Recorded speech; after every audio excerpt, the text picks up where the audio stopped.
We hear you, Mike. You need not worry, my friend. And by worry, I mean worry plenty.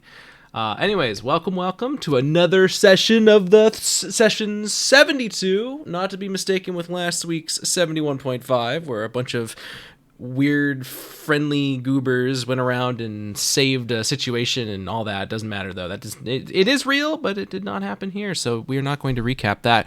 But 2 weeks ago, minus or plus 1 day, whatever, you know what I mean. Last Sunday, you guys did do stuff and did go on an adventure.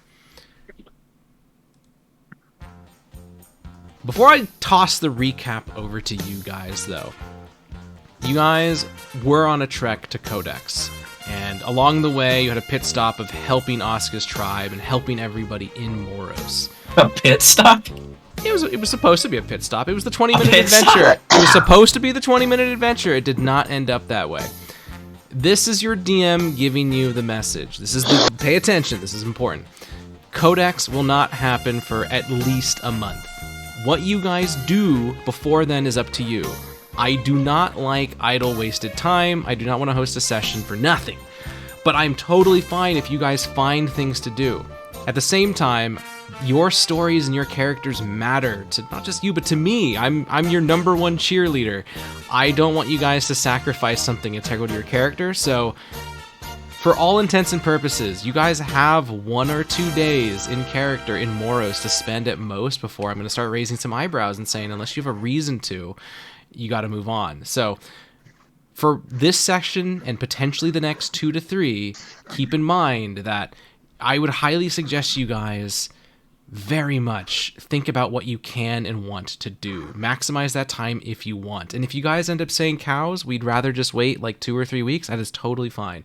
But I have a hunch there are literally pitchforks being sharpened as I speak, and I don't want to die, so I'm trying to give you guys an out so that you can maximize your time playing Dungeons & Dragons.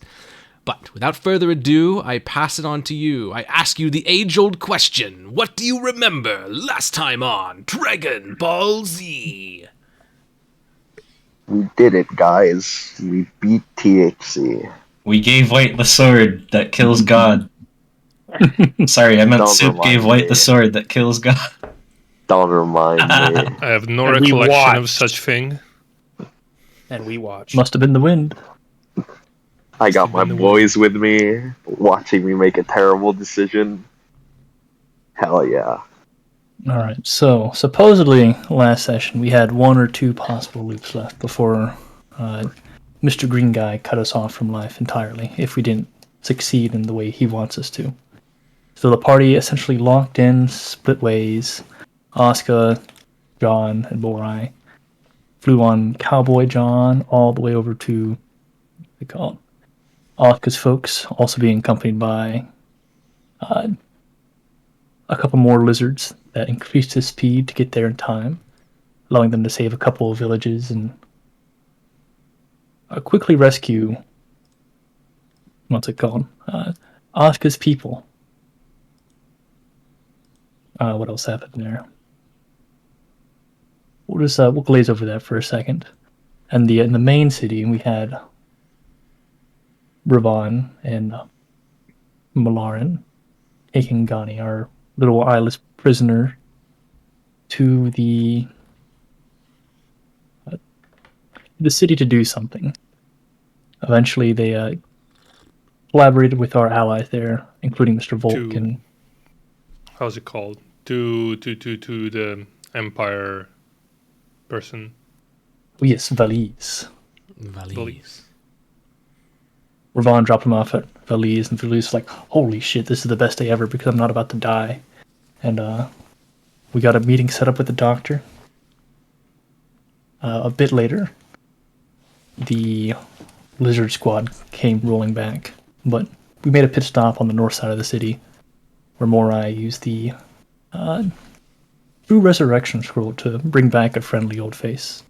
Instead of instantly killing us, he recognized us as the people that broke his spirits, and with a bit of a chat back and forth between Morai and the other white person, he ended up leaving, taking a little item with him to supposedly kill the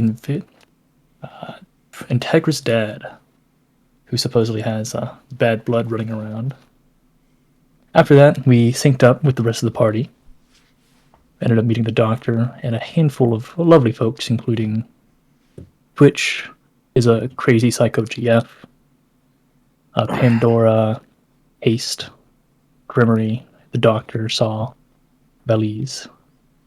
And during this time, they used Gotti, returning her eye, allowing her to regain the Doctor, taking him out of the equation, allowing the Lights of Chaos, those uncertainty weapons, to fall between the cracks of time, being lost to the world, no longer within the purview of godly eyes. I think that hits the major points. There's little pieces here and there. Feel free to add in. As a note, they basically made it so it looked like Gani was the one that killed the Doctor. So spells, etc., will say that Gani was the one responsible for the weapons disappearing, and there's gonna be a lot of friction between the Faith, the Empire, and the Union. And they want the Faith to start attacking the Empire because reminder that Gani was being bailed out of prison by the Empire.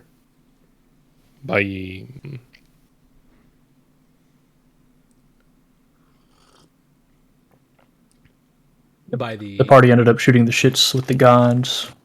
Most people got authority with Haste Atheros. Malaran got authority with Gremory. And more eyes on the way to go look out a funny telescope. Yes, a funny telescope indeed. Anything else you guys want to throw into the hat here? There's other details. I'll bring them up if nobody touches upon them. But what do your brains squeeze out of the sponge that is all the things that happened?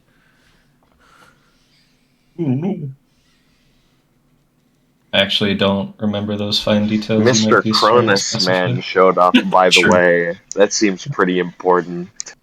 Ooh. I feel like Astaroth is trolling us. Surely he has to know. No. I mean, It I'm would be sure pretty he funny if believes he us that he Cronus. is there, but I don't think he saw him. But also, obviously, we can't trust a single fucking word out of that guy's mouth. Like, at all. So well done to the people who took authority with him. Yeah. No, well played. He's just a friendly green guy, you know? Keeps fucking disconnecting. No! Fuck me. No. I'll have to contact my ISP tomorrow. Well, some other details. There were several people in that meeting. You're not entirely certain as to why they were included or what their purpose was there or anything like that, but you did. All right, wasn't Pandora one? Yes, you had an individual. She asked me about Corvin. Telepathically, but she did. Mm-hmm. Pandora's a deus, right? You don't know. You guys don't know anything about her. You guys have not heard of a. You have not heard of a deus by the name of Pandora, but you do not know anything about her.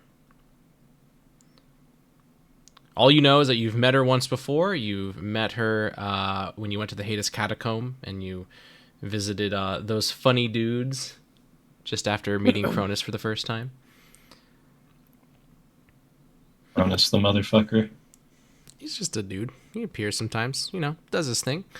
All right. Also, Valise was given, from what you've gathered, told by Saw, she's going to be able to escape to the Federation because now her life is ruined.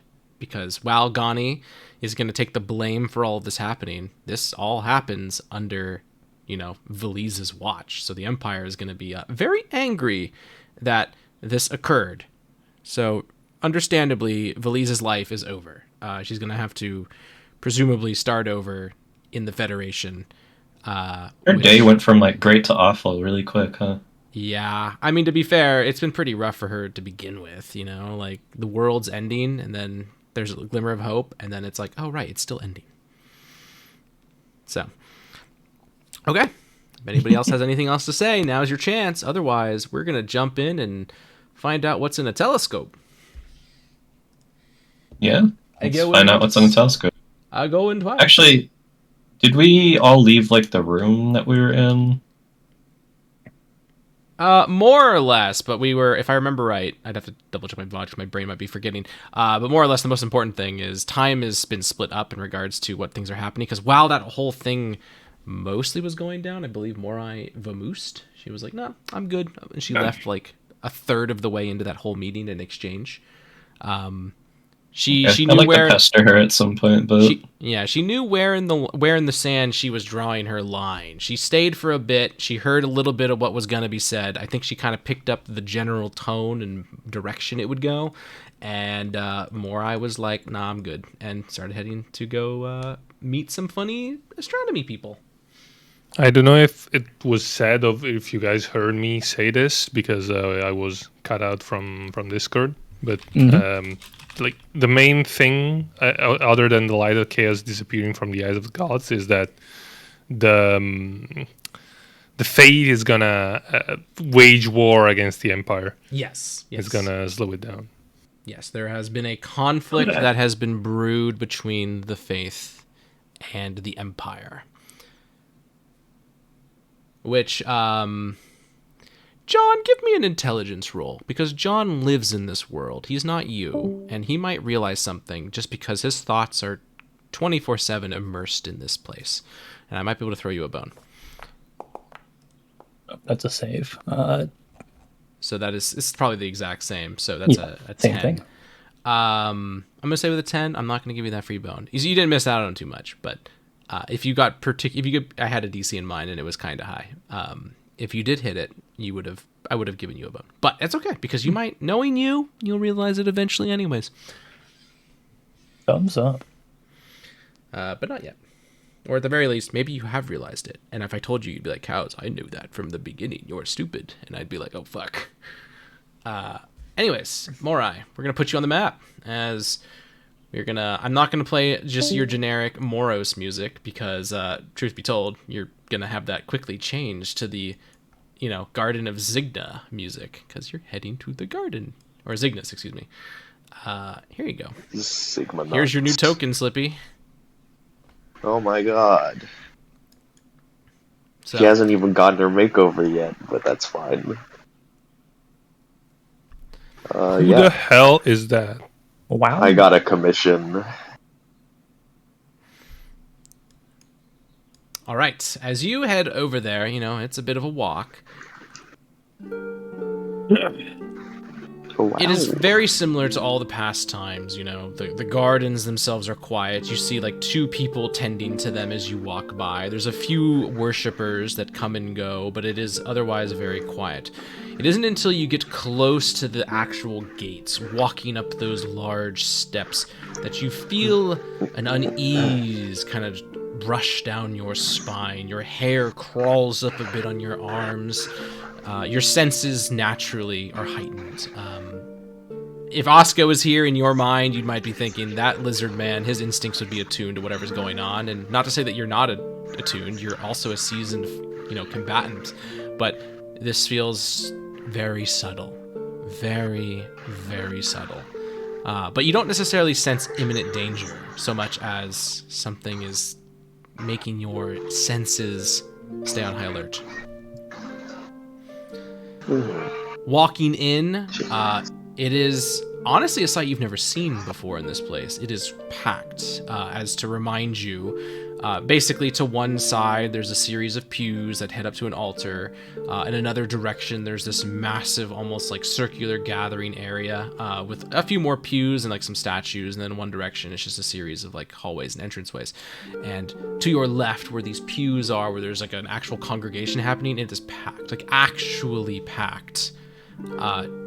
You've come here before with people, but it is filled to the brim. You see Kaylin, she is standing on this like kind of, not like the, what's the word for it, like at a church where you got the little pedestal that you're like kind of like preaching at. I'm forgetting the name, but she's not there. It seems almost as if she's supervising some other priest who is giving this sermon. They themselves look a bit nervous, and Kaylin does seem to be scanning the crowd very intently. She notices you within a couple seconds, but obviously you notice her first. When her eyes do fall on you, though, give me a perception check. Not like insight or something. They're both the same. I'm just. You can roll both if you want, but they're for different things. I'll just roll the perception. All right. A 2. Oh my god. A 2. With a 2. Oh, I actually have a D8 for this one, so. Wow, it's not going to be that high, but. An 8? An 8. With an 8, you're not entirely sure what's going on, but as you lock eyes with them for this brief moment, the chatter of the people ahead, murmuring, and very silently, mind you, they're respectfully, engaging in this sermon, but, there's still murmurs, there's a little bit of hubbub, the sound of people, shifting on these seats, books being opened. It seems as if it's dampened a bit. You swear for a moment the color in the room is subdued. There's a click, almost like the sound of a lock, that kind of emanates. You're not sure. It's repeated every second or so. Click, click. And you don't know where it's coming from, but it's very quiet. You almost feel like somebody in the congregation has something in their hands. And unwittingly, or unwillingly almost, I should say, no matter how much you want to shake away from it, it feels as if time slows down as you continue to stare in Kaylin's eyes. And then it isn't you who breaks out of this, it is Kaylin who looks away, and suddenly it feels as if the world is 10% more vibrant. The sound returns, although as damp as it is, as muffled as it might seem, again adding to the eeriness of whatever is kind of tipping you off that something is unusual. Mm-hmm. She'll wave a hand in Kaylin's direction and try to at least attract her attention a bit more, obviously beckoning her to come over. You try to do this, you raise a hand, obviously probably don't shout or anything, and a couple people look back, just kind of noticing you. They hear you walk in, etc., but they're mostly ignoring you. But you're waving for attention, and that kind of a child kind of tugs on the sleeve of a parent and kind of points in your direction. An old man with a cane who's got one leg sat over the edge of one of the pews because it's so crowded they're barely all fitting, kind of looks over your direction, kind of covering his eyes with his hat as if he doesn't want to completely meet your gaze. But Kaylin does notice after maybe 5 or 6 seconds of you trying to get their attention, and you're lucky in the sense that it doesn't turn into anything that's awkward, but you can tell now with no insight roll that she is extremely stressed as she gives you a very shaky kind of jittery nod and walks over to the person giving the sermon and murmurs something in their ear, a whisper that even sends whispers kind of cascading out throughout the crowd. And now it's almost like this uneasiness spreads to them, these people who otherwise were probably just fine before. And she then walks off the stage, a bit with a stomp, her fist at her side as she very hurriedly walks over to you. And again, those murmurs rise. Something is wrong, and you don't know what. And Kaylin comes up to you, her voice deep as if before, and she just goes, did you bring the bird? No. Am I interrupting something? She kind of nudges for you with she kind of gives a tilt of her head, come to drag you away farther from the pews. She gets you a bit farther. She'll say, there's been an incident of sorts, a sign from Zygnus, she says, while kind of tugging on the edge of her collar. Still possible? Let's refrain from speaking too much. All I can say is we're not entirely sure what's happening, but things have been eerie here. Do you mind fetching the one? Is it fetching the one? The Tilavis. I mean, I can go look for him if you want. I've not the slightest clue where he is at this moment in time. Actually, do I know? Did he come with us? He didn't come with you to the fortress, but he shouldn't be too hard to find. He's either going to be at the library, or you could probably talk with Ashley or something to figure out something. Like, the number of places he could be is probably just like a hop, skip, and a jump from any other point you've been to. He also could be on the ship for all you know. He was never with us. He never came to the library. I know he didn't come with you to the library. I'm saying that he could be. Like, the number of places he could be is not too far. I'm telling you that you don't know where he is, but you have a good guess that he's probably not too far from some place you've been. The last place I believe you guys knew he was actually on your ship. It's not very helpful. We kind of abandoned that pretty quick. She'll just... Do you have... I mean, you know more about him than I do. Do you have any idea where he'd be? Like, an event is happening, he's some weird creature. Surely, do you have an idea? I don't know. Long day, long week, long 3 days.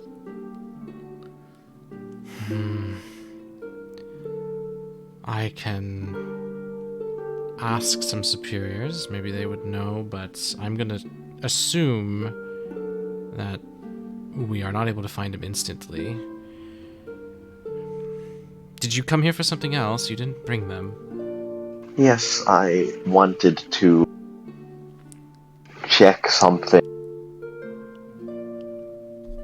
She kind of like takes a half, not really a step back, but she kind of like straightens her back, leaning back away from you a bit. That is a bit peculiar. I don't recall if it occurred. Do you remember ever showing me to a telescope and me not being able to see through the telescope? She brings a hand to her chin, clearly in thought, which tips you off that she doesn't remember. But after a few seconds, it's not like a light bulb moment, but she kind of like looks up at you and goes, "Something like that did happen, didn't it?" Yes, something like that occurred. It has been on my mind, and such I have come over here in a time where I want nothing more than to learn other things. And I wanted to explore that a little, but if you need me to go find the bird, I can do that. So long as the bird is brought, I think things will be fine. Although this most recent development has me on edge. Here, She'll use her... She'll uninvisible her weird-looking familiar and basically get it to go scout everything. Just scout the city, see if it can find them. I can't communicate with it past 100 feet, but it still works. It'd come back to me and tell me. Yeah, it could also, you know, it's smart enough to be like it might try to guide Tillis Lahu somewhere. Yeah, if you find the bird, I'm sure you know what he looks like, the annoying one. Can you bring him here? Thanks. Thank you very much. You're the best. The thing goes invisible and disappears, and you can see Kalen's a little bit perturbed. It's a freaky looking creature. Okay, well. So I assume that your familiar will handle this. What'd you say? I assume your familiar will handle this. They're kind of a newbie, and I'm not entirely certain of their capabilities, but I'm sure they've got it. All right. What? So we were supposed to show you something, yes? Well, you intended on showing me something at one point. She like looks up at the ceiling. There's nothing there but a mural. Kind of like not meeting your eye, she just goes, "What will it show today? What will you show us?" And then she looks back down at you. cryptic vagaries are an expectation of those who delve into this madness we call the heavens above, but I'm not particularly fond when they come back down here. Let's go. Let us see. I was hoping you'd say that. Thank you very much. She will lead you up through the same set of hallways. You kind of have to push past this sermon. It's a bit crowded. A couple people definitely are shooting you questioning glances, but you do fortunately manage to get on by and go up go up a floor basically and down some hallways and all that jimbo jambo, and then before you know it, you are back in that room with the telescope. As you take that step in, crossing that barrier, this invisible wall of what the door once was, you do feel your heart in your chest kind of almost feels like it's trying to escape. There's a pain there. You don't take a literal damage, but there is an unspoken anxiety, something that is born within you right now that you can't exactly put your finger on. Again, I know it's been said, but everything about this is making you uncomfortable. And other than the fact that it is delving into mysteries of the world, which, mysteries often, beckon mysterious powers, but you've already done this before, so it's a bit concerning, to say the least. Alright, just before we do this, and she'll rub her temple with a hand, very clearly sweating, very clearly distressed by what's going on. She'll just say, first of all, as soon as I do this, I'd recommend taking cover, just as a precaution. Last time I felt in a similar way, it did not go well for my companions, and given recent events, I wouldn't want anything to happen to you. Second of all, she stops you. She puts a hand on your shoulder and stops you, and very seriously says, "If there is a threat to this device, I cannot let you use it. This No, thing is priceless." not a threat to the device. A threat to probably you. I don't see any reason why me in a similar state to what I've been would care about the device. She eyes you up and down, takes 5 steps back to really get that glance, that full shot of you, and she seems a little unsure, and then she seems to like close her eyes, and then a few seconds later Minerva pops up, and Minerva seems to like look at her, and you're able to pick up they're communicating telepathically in some capacity, and then it seems that some of the tension leaves Kaylin as Kaylin looks back at you and says, "All right,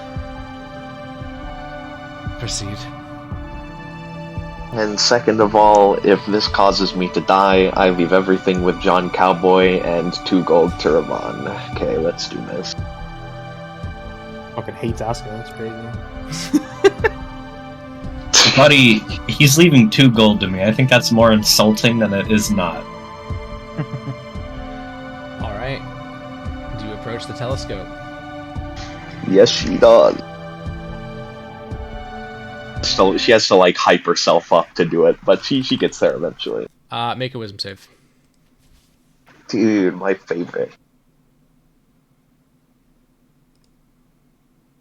That's a natural 20 for 24. You steel yourself, and you look up into the sky, into the darkness. It is fortunate that the clouds are not thick, and I will post what you see. Asteroid.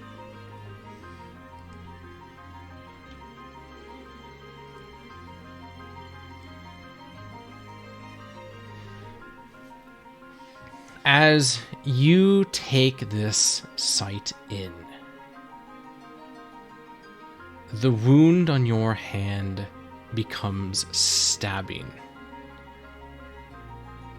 An anguish fills your mind, a pain, a regret, as if every path you've walked, every step you've taken, it was all in folly, it was all incorrect. Every choice you've ever made leading to absolute ruin. There is a voice that is of your own as well as of the cosmos that is screaming, you have made an error in looking through this telescope. But with a 24, you're able to definitely deduce that there is a mortal coil in which your Lumina exists upon, and it is something of fear that is making this happen. It is an unknown, interwoven fate strung throughout the eons that has said to the life forms on this planet that exploring the vast unknown is a recipe for ruin.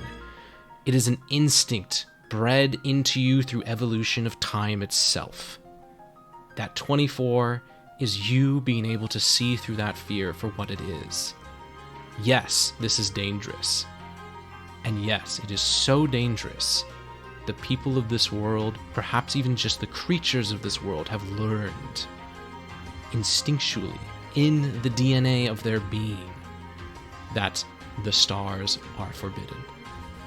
And as you look through it, there is something in that sight, something peculiar, something blurry, something that, as you look at it, it's almost as if it eludes you. It reminds you of something. It reminds you, not literally the same, but it gives you the same almost like sensation as looking at Silencia's face. It's there, but it's as if you can't see it. There is something in this sky, something in this space, and it is still. This telescope is not moving. It is there, but you can't tell what it is. And as that something that is nothing is peered at with every passing second, your heart rate increases. A flushness comes to your hands and feet and face. There is a fight or flight that is starting to take root without really beating around the bush.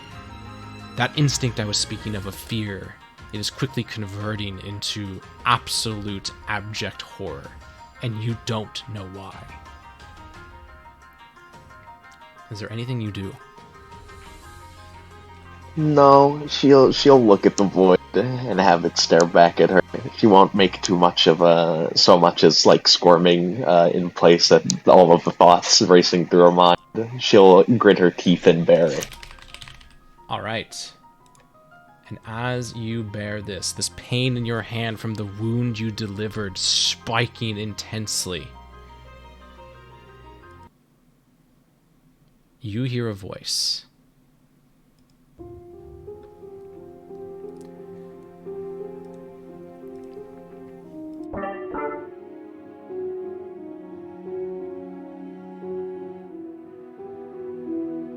Seeker of the unknown. Can you? Then you hear me, and you hear me. That I can. Do you say this out loud? Yes. Kalen will ask that you can what? Speaking to someone, possibly Cygnus. Probably Cygnus. She looks over at Minerva, but you don't know. You can just hear them murmuring at each other as any attempt to look away from the telescope becomes impossible. There's no save. Unfortunately, this is a power beyond you, as you are glued with your eyes looking into this glass that is peering into a taboo that is more ancient than you realize. The voice speaks back yet again, and as it speaks one more time, there is a familiarity there. Although last time it spoke to you, it was in a language you did not understand. This time, you start to realize this is eerily close to when you first interacted with whatever being was within your sword, the one you had just given away.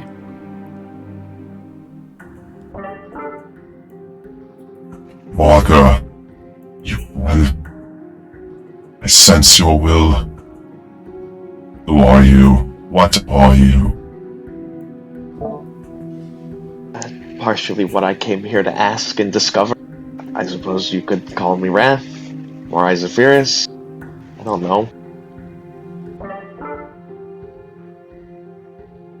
I request Cygnus. You possess the knowledge of Cygnus. I'm sure I'd be having a much better time in life if I did. Which points have you absolved? Which has allowed you the spectator? Which veil has been unveiled by whom?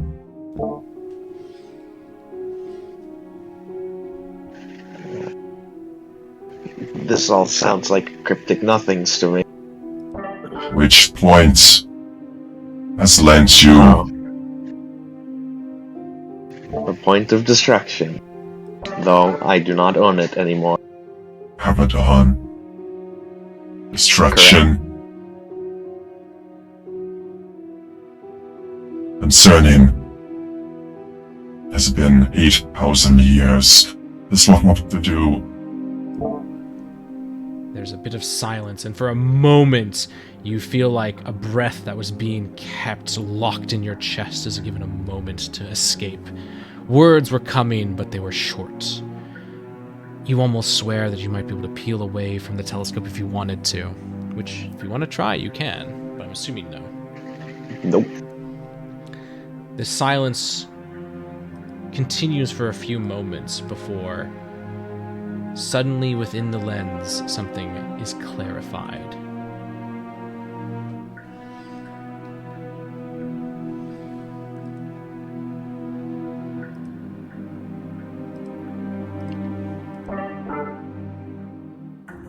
Oh my god, it's a satellite. Find Cygnus.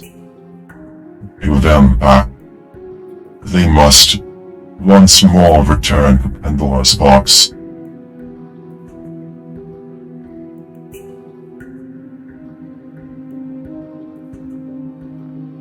I mean, I suppose I'll do as you say, if I'm capable.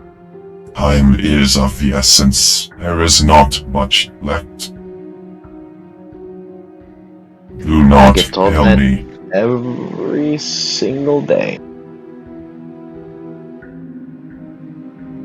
Okay, bye, space guy. Do you actually say goodbye? Yeah, she'll be polite. Okay. You hear back. Lose not self to whim. End your existence before those pry your mind and thoughts.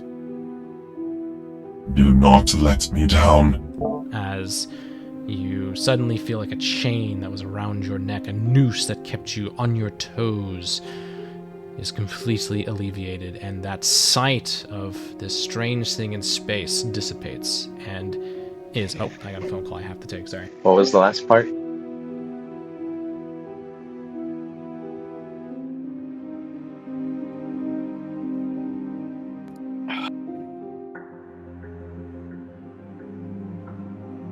I think this is targeted harassment. Sorry about that. Sorry, I was getting a phone call. What was the last part? Sorry, my brain. Oh, right. The thing you see in space, now that you're looking through the telescope, it is the blur again.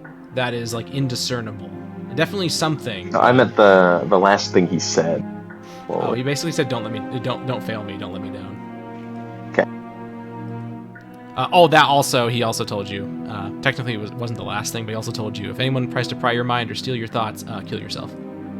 Yeah, that's what I thought. Okay. But even more than that, he said destroy yourself.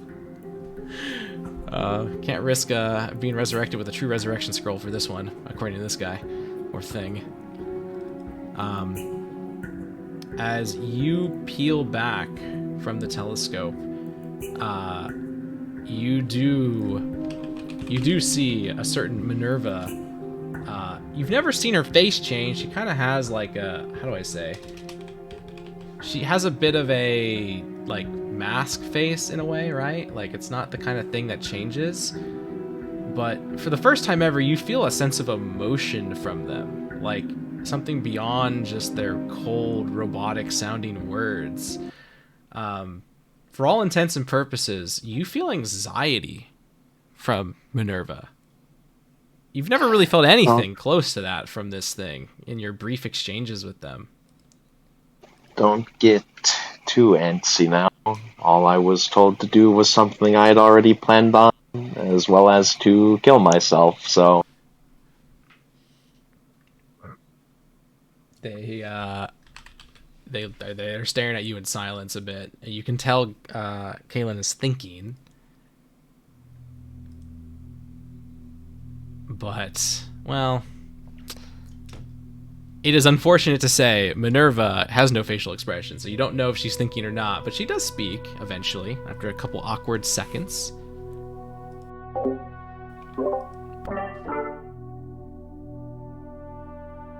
I am aware that you're unaware of what has transpired. We could not perceive you for a moment there. Not only that, but my best attempts at listening in yielded a void in space-time. What happened? Oh, just a conversation with someone whom I do not know the identity of, see something in space that is clearly not a star. Same old, average Tuesday.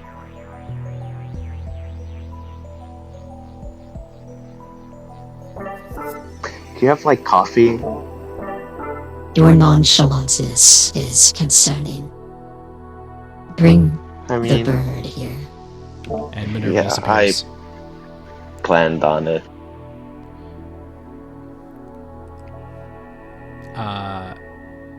Kaylin is more, for all intents and purposes, you can see very clearly on her face that she is very confused, and your casualness to this seems to bother her even more. She kind of just confirms, whatever you did, I've never seen anything like that before. Well, yeah, it's just a lot has happened in the past, 2-3 days. This is, on another day, it would be quite horrifying to hear everything I just heard. Not today, though. Though, I will be making, note of it. It'll probably haunt my dreams for the next, couple months. Do you want to go on a walk? I feel responsible to not let you be alone, so I will join you. Cool. I'm gonna go look for the bird.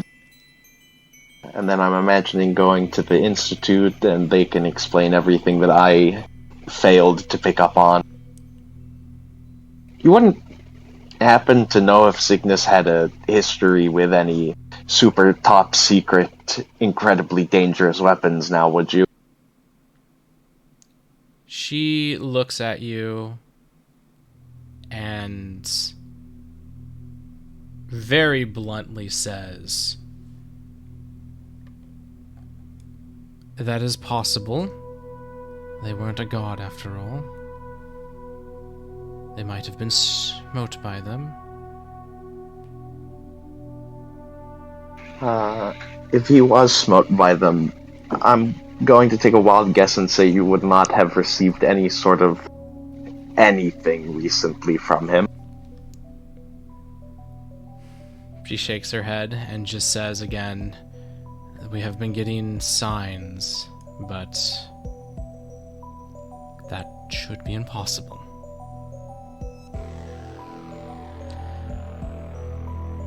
Reality's cruel.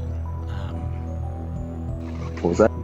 She says, "Reality's cruel. The sheep we shepherd." You're kind of cutting in and out, cows. What? Yeah.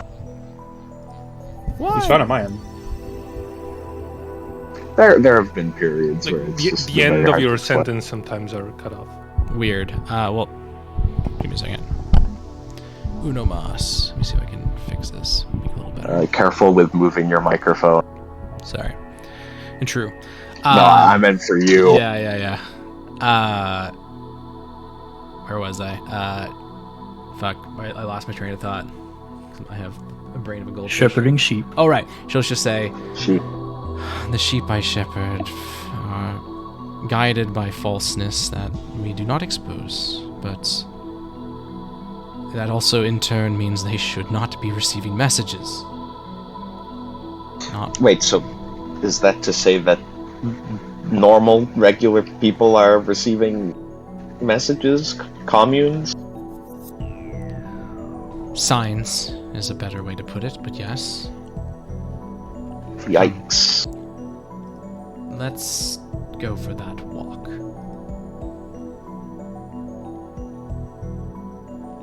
As she will lead you out of this telescope observatory, down back to the entrance to everything, and you're back out on the streets. And we're going to jump on over to the rest of the party. Sorry for that long part, but I mean, Morai kind of waited all last session and wanted to give Morai some stuff to do. Not only that, but there was stuff to do. So the rest of you guys, as far as I know, are wrapping things up here and leaving. But I also told you last time that, if I remember right, I wanted to give you guys an opportunity to think in case you wanted to do or say anything, etc. So the floor is yours. You tell me what you want to do. You have Moros. It is your oyster. You may claim it and use it as you see fit in regards to the people you want to speak to, the things you want to do, and when you eventually want to leave.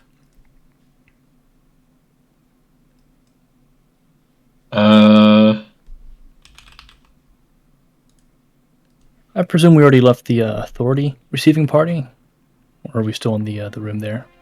Oh, right. Actually, I wanted to know something. Mm-hmm. Now that we have authority, can we go deeper into the library? Yeah, that was something I was planning. Yeah, Myler can. No, you guys would know that. Listen, Gremry's Bokard's open to more than just followers of Gremry. Oh, okay.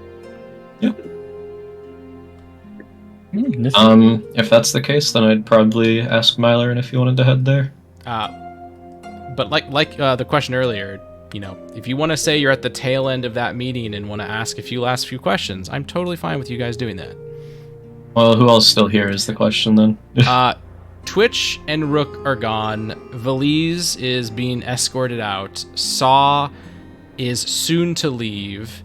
You have the Pandora. You have Ghani, and you also have the corpse of the Doctor, which is currently just there.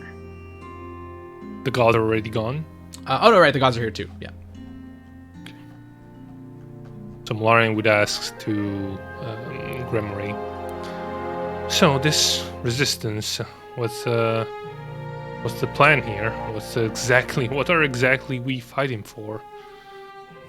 We've been recruited, but we still don't know Good start, yeah. what it is about. The machinations of Astaroth and I are going to elude you for probably your whole lives, but the simple answer is something you will not believe so easily, but I do want you to try. We can believe a lot.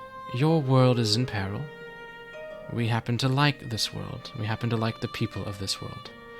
And most importantly, we both believe that your kind should have agency, a true agency. The path of the dais, as you call it, forces you to walk along a certain precarious line, and there is no avoiding that as is. But that line has more leeway than is presumed.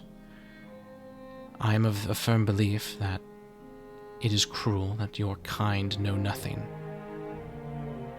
So, your resistance, in a way, the resistance of some of the gods, Astaroth and I, it can be ideologically boiled down to mortals are not toys.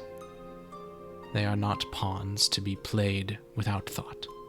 They will always be pawns. There is a differential of power that cannot be ignored. Oh, so I guess at least we're played with thought here. But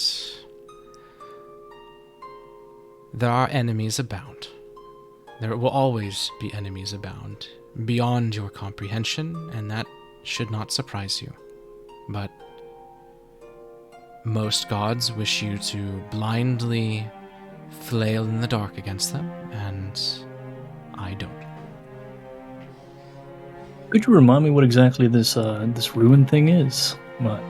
It's been a bit vague in the past. Out of character, which rune are you talking about? The one that Gremory was just referring to. Whichever one that was. I mean, she's... Wait, I'm lost. What do you mean?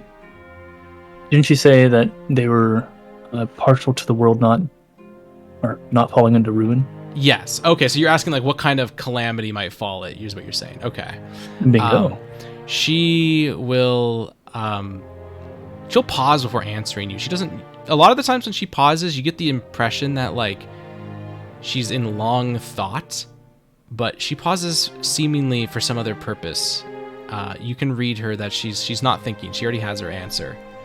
And then she will go, "The sort of ruin that often befalls this world is of godly origin. There are many gods who are invested in your kind never learning history. They are intent on the cyclical nature of this planet, continuing indefinitely. And while I don't disagree with the other gods in that regard, I do not agree that you must all suffer eternally for it. Imagine total annihilation. That is one fate that befalls your kind every..." She like opens her mouth and then closes it, and you see Astaroth kind of... He makes like a physical emotive gesture as if he's chuckling, but you don't hear anything. Gotcha. You know, Birth of a seraphim. What exactly is a seraphim even? The fact that it destroys the world every this many years means that several have been birthed so far. Don't forget, it's going to be my fault. Oh yeah, that. Yeah.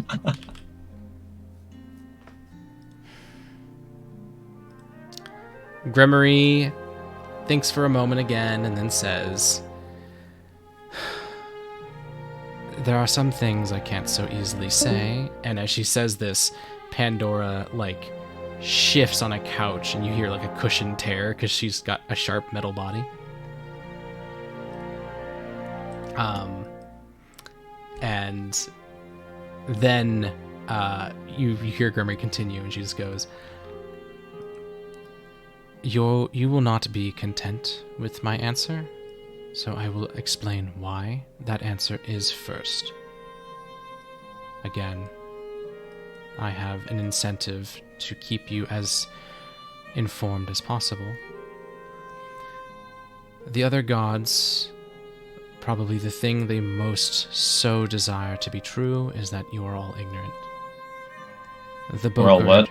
Ignorant. Oh, what? You cut out. Sorry, ignorant. The Bokerd is my attempt at creating a system in which you learn information. It is a library that facilitates knowledge according to sin, which you can translate to. You are able to gain knowledge at a rate that matches the impact you have on this world and the right you have to make that impact. What you've asked is on the 5th level, the 5th sin, or sin 5. How far down can we go with authority again? She doesn't even look at you, and she says, all of you can reach sin 3, Malaran can reach sin 4. Thank you. Well, that's kind of convenient. Last time we were talking about this, I think it was we could only reach sin 2 with authority. We just don't remember sin a lot. that. You don't remember how far you don't remember how You're far right. you could go down, but Morai does remember, but she's not here. But it was sin 1. You could only go to sin 1. Yep. Gotcha. Pray tell, is there anything you could tell us, or if they could tell us even about themselves, this One over here. And he gestures at Pandora. I don't know if we even know your name, actually. Did Pandora tell us?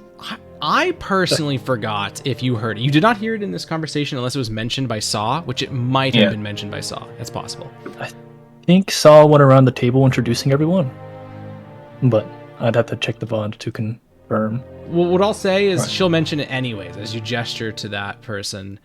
Give me 1 second to swap to the voice. You mention to them, like, do you know anything? What can you tell us about them? And they will speak up and they'll say, Pandora. You can refer to me as Pandora. Oh, thank you. And who are you exactly? You were with Aurora last time we saw each other, I think.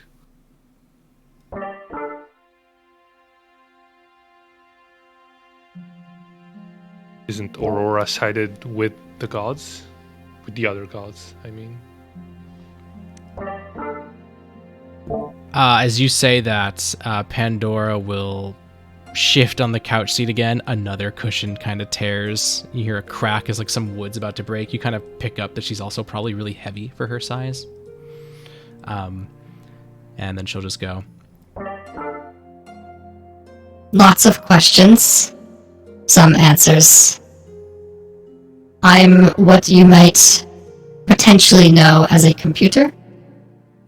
Though that term is lost to this age. So that might not mean anything to you. I think we heard it mentioned once or twice, but we don't really know the meaning, at least I don't. Most of my data was corrupted. I do recall that the Great Library of Pandora was uploaded and installed into me, but I'm a sentient consciousness, I suppose, of what was once a fantastical database. Although I was trapped for millennia and eventually rescued by Veganox. For all intents and purposes, young one, I am not your enemy, though I am not necessarily your friend. I do assist Aurora, but Aurora does not align with the gods. They are amicable with these two, but Veganox aspires to go beyond godly nature. As far as we know, Veganox is planning to use the next cataclysm, or well, Aurora is planning to use the next cataclysm to basically get control of this world, and that, of course, is against everything we stand for. Even if they are amicable to these gods and part of this resistance of sorts, I, of course, cannot condone their actions. We have worked together before, but I believe our alliance is only going to be temporary. Your assessment is not far off.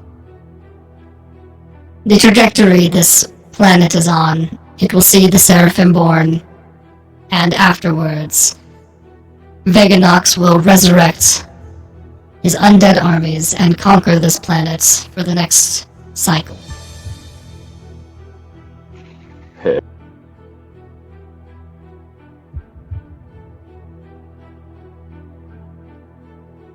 Sorry, I missed that because I am having a debit card problem that I should not be having. She basically just said, along the lines of like the trajectory that this planet's going on currently. Cataclysm will happen. Veganox will conquer the world with his undead armies. We will not allow that to happen if we can avoid it, but of course it's not something that we have to discuss or even bring to the table right now. These matters... go ahead. It will become relevant when it becomes relevant.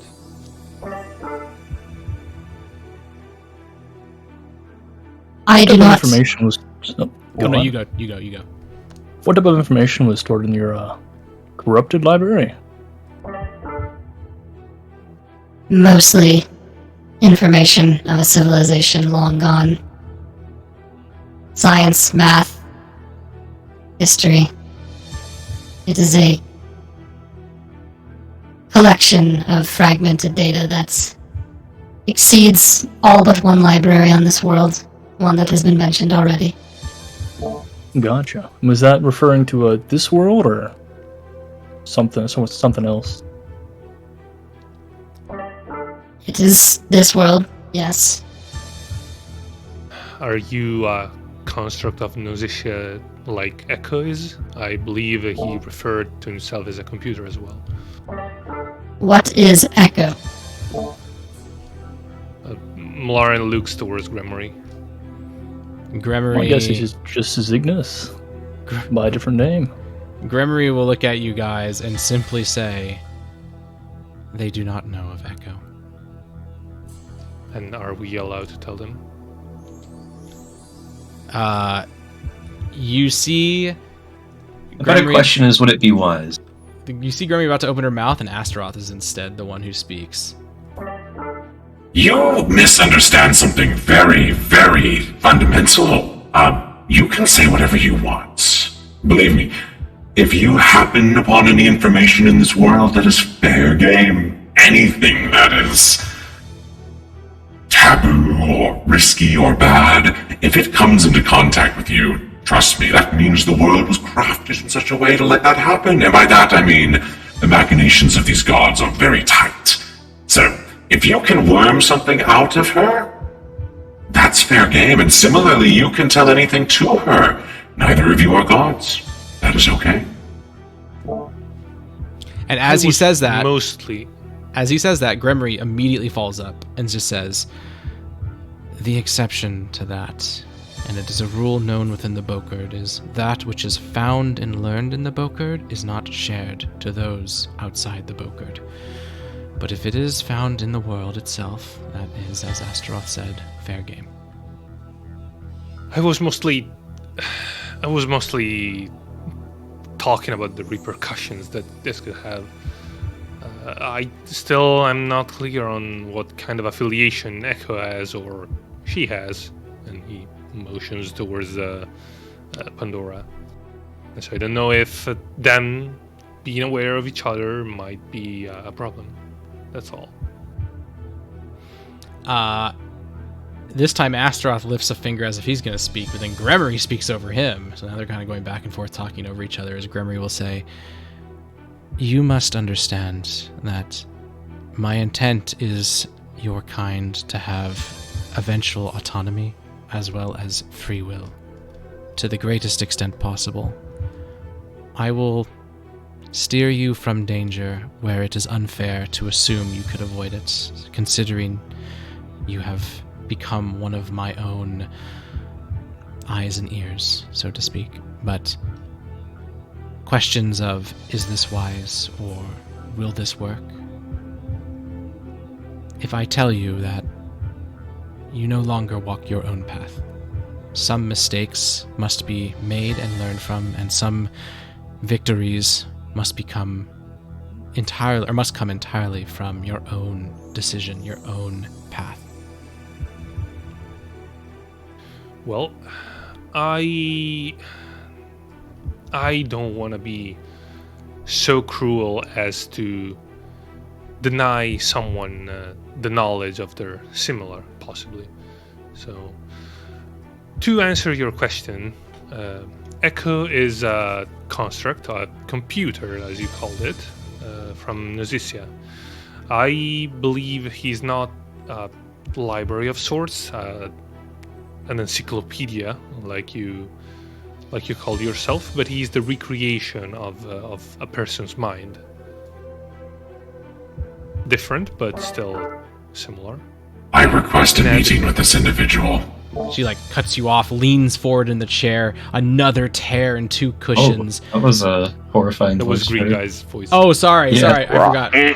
Oh, sorry, no, let me fix that. She goes, I want to meet this individual. And she leans forward. And there's like this whole time, she has been a cool cucumber sitting in the back. That entire conversation that happened last session, she didn't even fucking say a peep. She barely moved. This is the first time, like, she's leaning in, like she's interested. This is something she wants. Take me to them. We have no means to contact him. We have I could shoot him a message. Yeah, true. Try doing that. Anyway, we have a faint idea of where he is, but we do not have a way to bring him to you at this very moment. We will talk to him if we meet him. You must be patient, unfortunately. She stands up, and then the literal couch breaks as she does. It was like on its last legs, and she's pretty tall, and she looks down at most of you, not down at Malorn. She's about as tall as Malorn, if I remember right. Oh shit. And she'll just go, I request that you take me to where you go next. You will run into them eventually, if they are in some capacity aligned with your fates. Will you be okay to come with us? I can do as I wish. The third in command of Aurora does not actually do much besides protect the wards, which are at the moment protected. Is that why you asked me that one question? Sorry. You guys both talked at the same time. What was that? I had said, is that why you asked me that one question? She nods. From earlier. That would be Codex. Do you have a way to disguise yourself? We will probably be hunted when we get there. I possess one of the finest and most technologically advanced stealth techniques, if you will. We call them technologies. I do not know if that is too common in this era.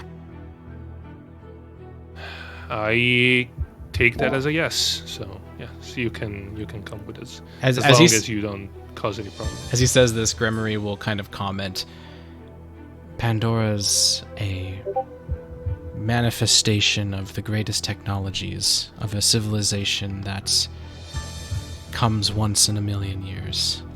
They are not that powerful. Do not expect them to protect you, per se, from most threats, but I can vouch that their stealth capabilities are very good. Don't worry. We are used to dragging around people that don't do very much. I wonder if Carnelian will do things now, since now we have authority. Yeah, your follower has been decently useful, but not too much. Speaking of authority, has Gani gotten any? Gani is on the ground. She does have authority. Okay. Just wanted to make sure that base was covered. What are we gonna do about Moray? Who did she get it from? You don't know?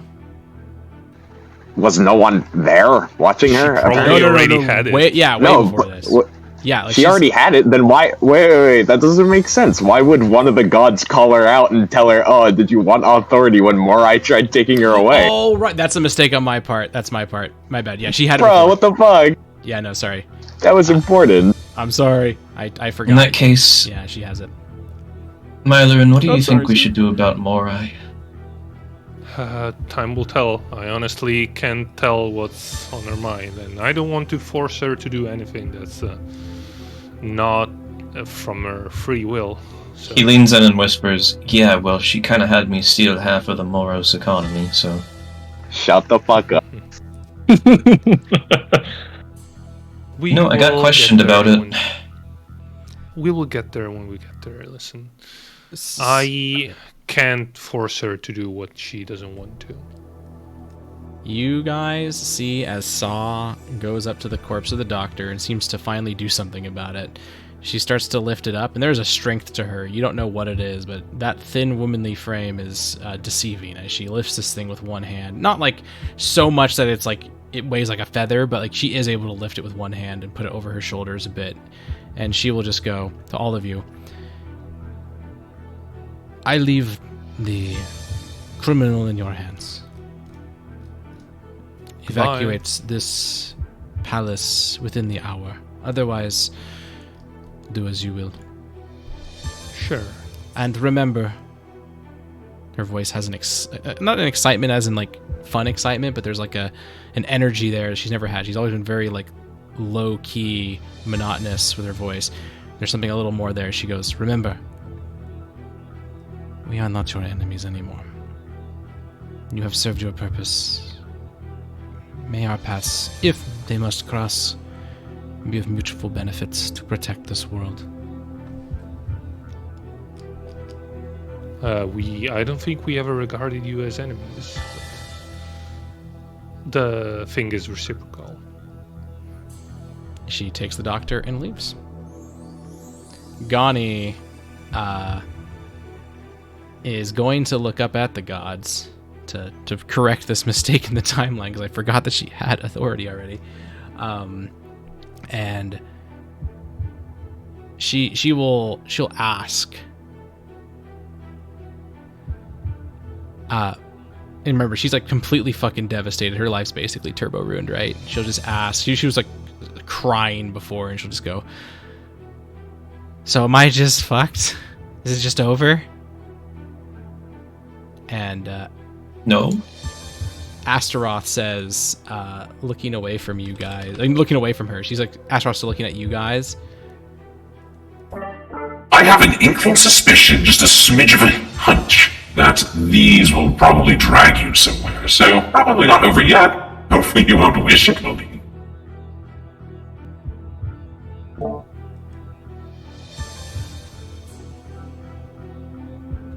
She seems to take that poorly, kinda, as she stands up and begins to make her way toward the door before stopping like a few feet from it. There's like a silence there, like the gods are watching her, Pandora's watching her, and then she just stops and she just freezes, and she just says to you guys, I don't know where to go. She was offered, if I remember right, To go to the library, is what I said. Oh, you want to take her to the library? Yeah, I offered earlier. Okay. For like after. Mm-hmm. After this. Yeah, you get the impression that she was about to say, fuck you guys, I'm out. And then now she's like, nope, I don't know where to go. Let me be clear. I do not like you. I think you're a psychopath and a murderer. But my friends here, especially Morai, have shown an inclination to at least try to redeem you or something of the sorts. And it is true that we are the ones that dragged you into all of this. So I would feel bad if we only just left you to your own devices. You can tag along if you can contain your violent impulses, and maybe we can make something out of you. I don't know. But before we get on that path, about this resistance of sorts, I have one last question. Where do we factor into this? Because we the fact that you reveal all of these things to us means that you want to use us once again. So I would like to know this time if I am getting used and exploited for something. Well, I mean, being used is always on the table, isn't it? It's always it's everything that matters with these guys. Gremory hears you out and then looks up at Astaroth. And she very bluntly says, we are capable of calculating entire cities and predicting motions days in advance. That isn't to say we can read the impossibilities that come from free will, but so long as the path continues forward the way we expect it, we can see very far. You are not erroneous, Malaran, in being skeptical of your purpose in all of this. You are effectively a pawn to our machination, but I have already laid that out. We want you, your kind, to be able to harbor the past, to ponder the future, to cleanse ignorance, and to bring about knowledge. As to how we intend to use you to that method, we have guesses, calculations as to where you will fall upon that path, but we will not particularly nudge you. Again, it is not often that we are believed immediately, but I am earnest when I explain. You are those who have walked the path of sin. You are those who have good heart. The morality of the creatures of this world align true to you as well as to I and Astaroth.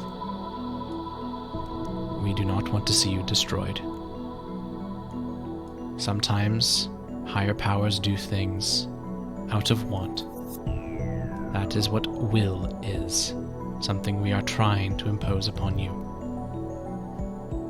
The idea that sometimes you just do things because you want to, and we want you to survive.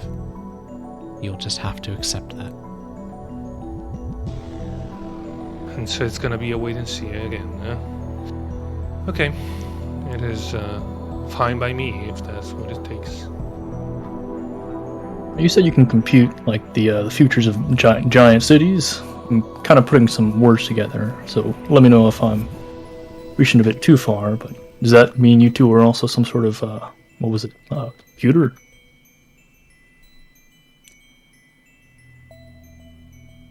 Astaroth seems to look down at Grimmery, and she looks up, and they like lock gazes for like a solid 5 seconds. You feel some Lumina kind of like flowing from them, and then you see both of them turn to you in unison, John, and Astaroth kind of just says playfully, but you can tell Grimmery's like not content with how he's saying it. We were created to do very complex jobs. You know, the kind of things where calculating a city is child's play. But again, reminder, it's only because the path it follows, the fate it walks, is straight. The moment, you know, things like all of the swords in the city suddenly getting lost happens, there is a divergence of lines, and now it is very hard to calculate. We're now talking about... Let me paint a picture. Imagine, if you would, I gave you 1 gold piece, 1 gold coin, and you were hungry, you were in a market, right? If you spent that at a bakery, you're going to change that baker's life. You're going to change everyone in line's life. You've made somebody get to their job slower. You made somebody hungrier because they got their food late. And then all the other shops you didn't shop at also change. You have effectively created an infinite number of universes, effectively, by choosing to go to that bakery. So long as everything goes the same direction, though, I can calculate that. In many ways, you could even speculate... And he leans... Excuse me, and then he leans in and he says... Being able to see everything's a bit boring, isn't it? Wouldn't it be nicer if I didn't know what was going to happen?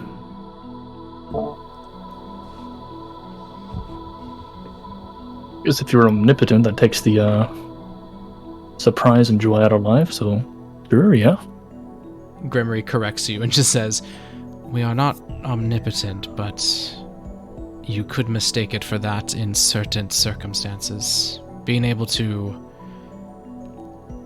identify, say, a few days in advance down to the ant that walks on the ground does get old. Fortunately, a small smile creeps up her face. Those doused in sin walk paths that muddy those waters and make it impossible. In many ways, you're the only beings on this world besides the other gods that surprise us. Gotcha. So is the reason why you wanted to give our type of folk free will is to kind of reduce those calculations and Add a bit of spice back into your life. Astaroth will reply, That is a huge motivation for me, because I'm stuck here. I'm not leaving this world. I like this world. But there is very much, I'm not going to deny it. I have a big, sweet heart that is fond of your kind, and even if I treat you all very cruelly at times, I also have a very large portion that wants you to be free and not to be punished so foolishly for something so, I believe, stupid. Although I get where they're coming from.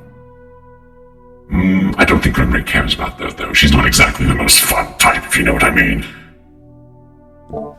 Grimry doesn't seem to flinch at that. Duly noted. Oh, well, I have the lot of you here. John's gonna pull out the funny book he started his part of the campaign with. I was gonna ask you about this earlier, but ran out of time at the banquet. What incarnation is this thing? As you show it to them, they definitely seem a bit surprised, but at the same time not so surprised, because they probably already knew you had it. But they go, well, Grimry will go, a tool that is being used by one of the other gods. You need not worry, it is not a conduit of any thought, but perhaps do not convey or convene with it in the presence of us, I would say. Don't worry, though. We would stop you if you tried, and if it would have caused problem, we would have foreseen at least that much. Understood. Mr. Green Guy. Oh, sorry, go ahead. Can I know which god? Supposedly has like Morrigan written all over it, but you also said that Morrigan ain't a god, so I'm a bit confused on that aspect. You see a certain funny green guy go, Oh, come on, we can tell him. Oh, wait, no, there's a better one. Somebody in the room knows the answer. and you see Gray pinch the bridge of her nose, like as if that wasn't supposed to be something he says, and Pandora will answer you. She's still standing up looking at you guys. Morgan is a false identifier for Vreel.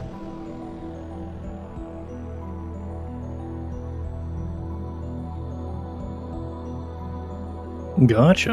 And Vreel is a god. As they are defined and I understand it, yes.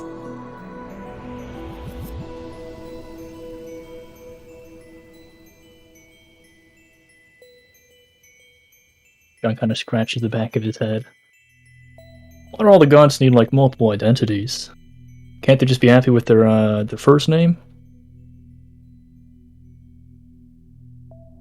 I am uncertain as to why they do this, but I would speculate part of the reason has to be with that many gods wish to lay low, as some might call it in this age. Well, thanks for satisfying my curiosity. Gremory will just say, not all of the gods are masquerading, though many gods do hold several domains. Many of the most known gods are literally under one god.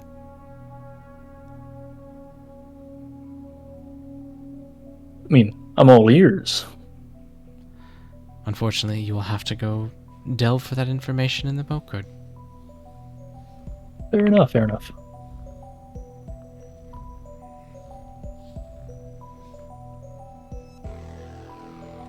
It feels like we talked for far too long, and now we should probably leave this building. Perhaps, although you said you were the defender of the wards, correct? Pandora? She nods. Kyle's, check your DMs, because you totally skipped over a question I asked earlier, and I wasn't sure if it was intentional or not. No, it was not intentional, and yes, you're right. Actually, no, she nodded to that question when you asked, did you send that to me? Unless there was another one I missed. No, it was the one where I asked, like, is that why you asked about Corvin? pretty much. Yeah, and she nodded. She said, yeah. Okay, yeah, I didn't hear that part, so Sorry. that's why I was like, Yeah, sorry. Yeah, sorry. Yeah, she nodded. It was a very short answer. That's easily missed. Sorry. Have you spoken to him recently at all? Probably have easier contact than I would. I have not spoken to any of the Shadows or Razors in a long time. Well, other than that meeting in the catacomb. I handle the technical aspects of the wards. I do very little of the defending them physically. I make sure that they work. Understandable. Yeah, well that bastard threw a knife into my boot last time I saw him. Funny thing. Oh, well, no point in ruminating about it, right?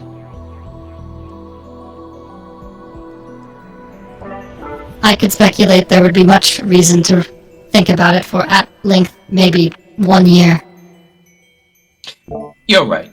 I just meant not right now. Understood.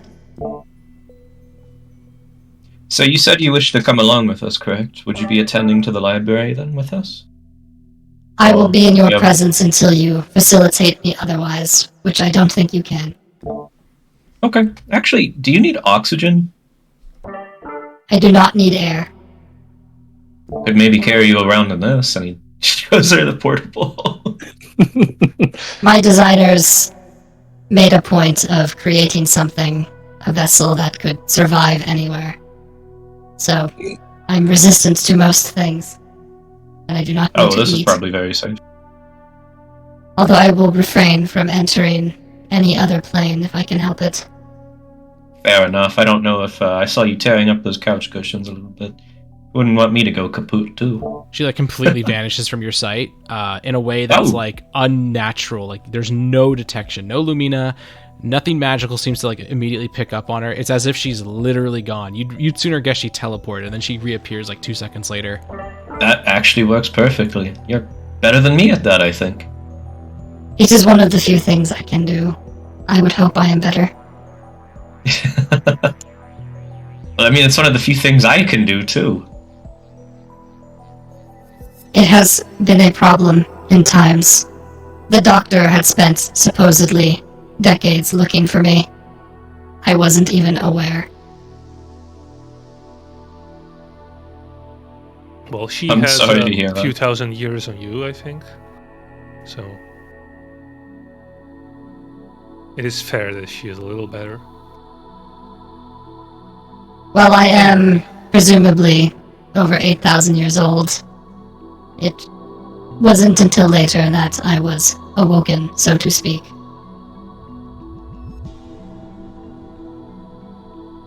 I was in a hole for a long time, and was under the impression that was the entire universe. Wow, I'm sorry. That sounds grim. I did not enjoy it, but I did not know that I did not enjoy it until later. Oh, well, could have been worse then. Probably?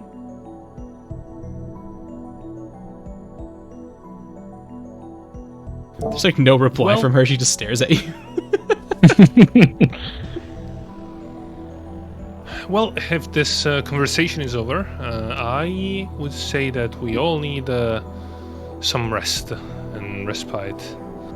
Aska, your people, at least the ones that have survived here, they're finally free. Do you think you might want to celebrate the occasion? Reminder, most of Asuka's tribe is still missing in action, but yes, true. I wouldn't say that they're free. The existence of the power in our lands means that at any point we could be invaded again. Well, and that is why also we are restoring the castle in the marshes. That's gonna be an excellent point where to defend the autonomy of your people. With the power of Concord and Equinox, I believe they are more than assured to at least throw out a signal that they are being attacked again. before their demise. I do intend to leave Gaskeep or whatever we do with it in their hands, mostly. It's would comfort me if, seeing as we are outfitting the castle, if we were able to find someone capable of spatial magic, similar to Morai, to act as a transporter between Moros and the castle. Having direct aid from Moros, I think, would benefit my people quite a bit. As it currently stands, though, they don't have much to give. We've lost almost everything. I would imagine that there is plenty of wizards and sorcerers able to cast the same spell Mora uses to teleport us back and forth. I would go as far as to say to finance wizards stationed on both ends, so we can transport both people and goods from one end to the other. I think that would be very, very wise. My people could definitely use the aid as it currently stands. And then again, I ask you, having the Knight's Order of Moros on our good sides and the portal to directly funnel them to the castle. Good in the case that it's June makes a return. And then again, I ask you, with this set in motion, that I believe we will spend maybe tomorrow probably doing preparations for this. Do we want to do anything for us leaving Horus for good? We've been here for, well, not that much time, but it surely felt like a lot. And he glances at Astaroth. So maybe we want to remember this city for more than just all of the hardship we endured. What did you say to Astaroth? Sorry, I was reading something in my notes. No, he just glanced at Astaroth by mentioning that we haven't been in the city for so long, but it sure felt like it.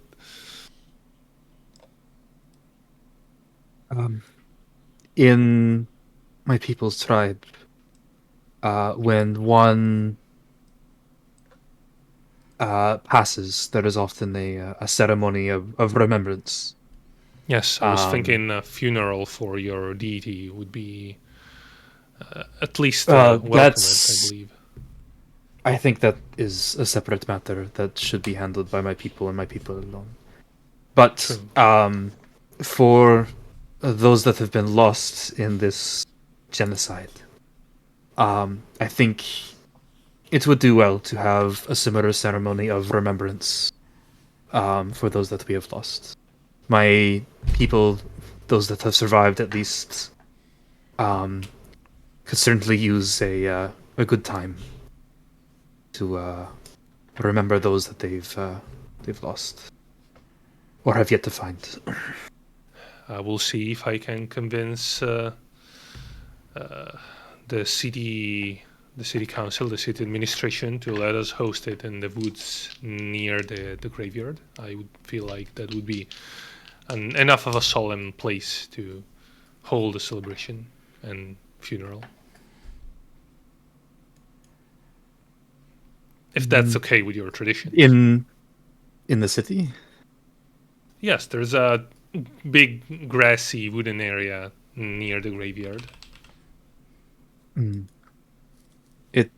If it's any constellation, I think if there's going to be a ceremony, it should be hosted in the swamps. It is where we'll be most connected with those who have passed. The cities here, their remembrance of their dead lies underneath hard stone in the ground, where they'll sit in boxes and never decay. I see. I wanted the people in Morris to be able to participate, but I understand that traditions are more of a more important matter in this case. I am just speaking from my experiences. Skesk might, I wouldn't say be more lenient, but he might be more open to one hosted within the city. As you say, it would be an opportunity for a bonding between those of Moros and of Sasek. Yes, that was one of my intentions with that. I will leave the rest of the preparations to you. I don't want to. It's your ceremony for your people. I don't want to impose or suggest any details that might not befit the solemnity of the occasion. I appreciate the thoughts at the very least. Thank you, Malan. He nods at him. And speaking of something completely different, I have a request for when you feel like, honestly. I don't want to just shove work on your shoulder like this, but I have been using this old crystal to cast my spells for quite some time, and I've seen your woodworking skills at work, and I was wondering if you could carve me a staff of sorts. I've seen some blackwood out of town that might be a good tool for the occasion. I would still use this crystal as the main focus at the tip of the staff, and basically it begins out of character. It begins to describe you how he wants the staff is basically wooden staff decorated with the crystal on top, like suspended. He explains to you that he wants to use the same sort of magic that suspends his crown in midair to make the crystal float on top of the staff, and it explains you the decorations, that's all sort of things. And at the end he asks you, would you be able to craft something like this if you had the materials and time? For you, Milan, I will find the oldest, wisest tree I can find and carve for you a great staff. It will mean a lot to me. Consider done. It would be a good learning experience for Maxwell as too. I will have him join me for the occasion. All right. Speaking of which,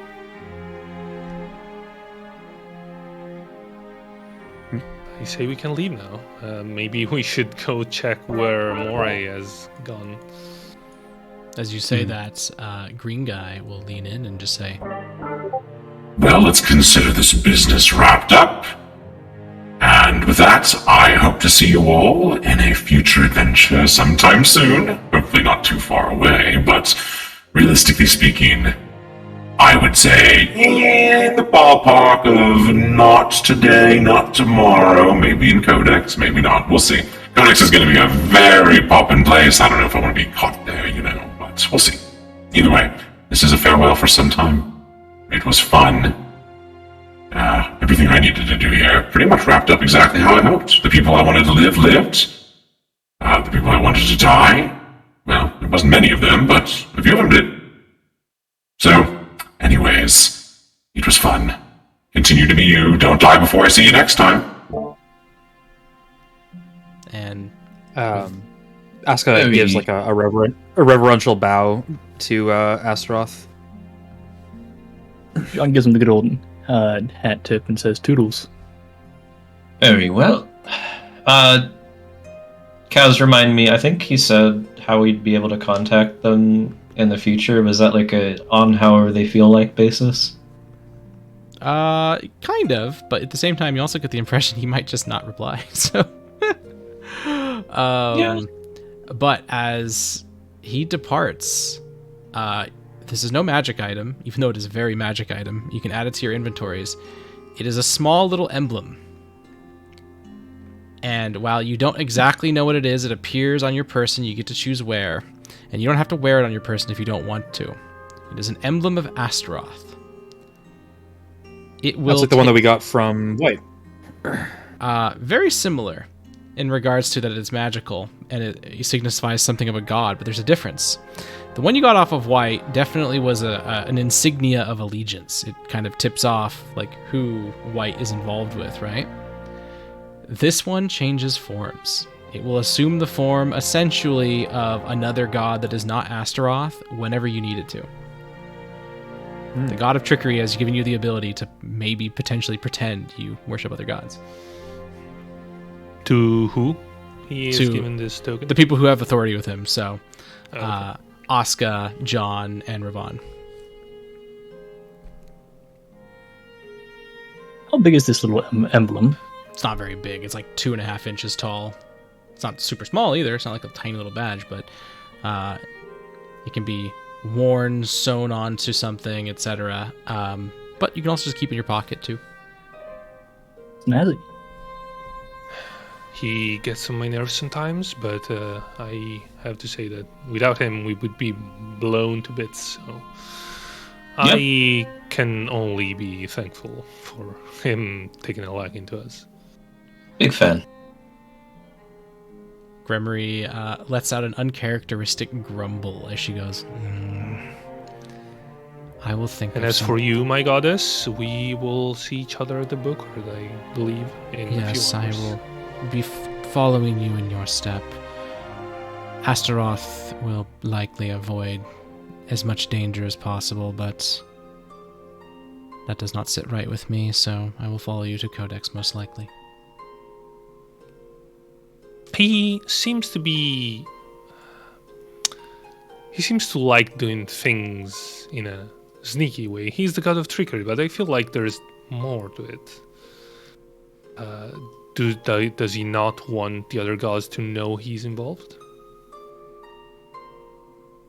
Speaking at great length would rob him of his entertainment, and as much as I value his entertainment little, I respect Astaroth, so I will not divulge his intents. All I will say is there is a lot of truth in the man who espouts trickery.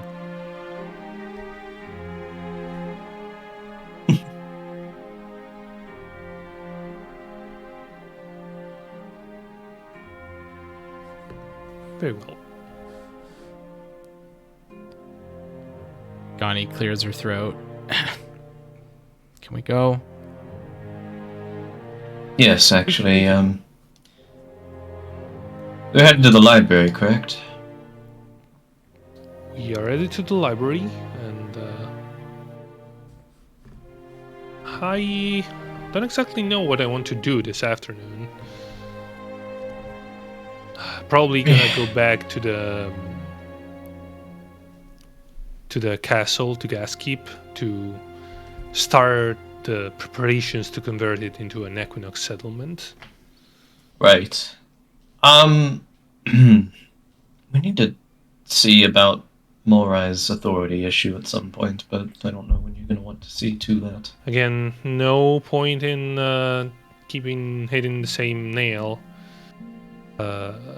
It's only gonna bend if we force it too much. It will come. Not about forcing, it's about finding an alternative if needed. Yeah. Quite fond of that one. so Stubborn. if you need me for anything, just give a shout.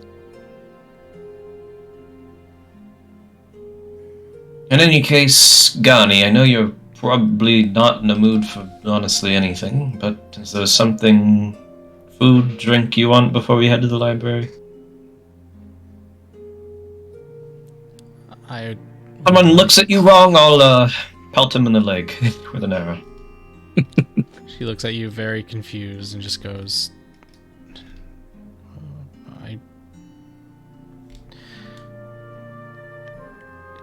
Coffee, Barbecue. drinks, I don't know. Barbecue. Oh.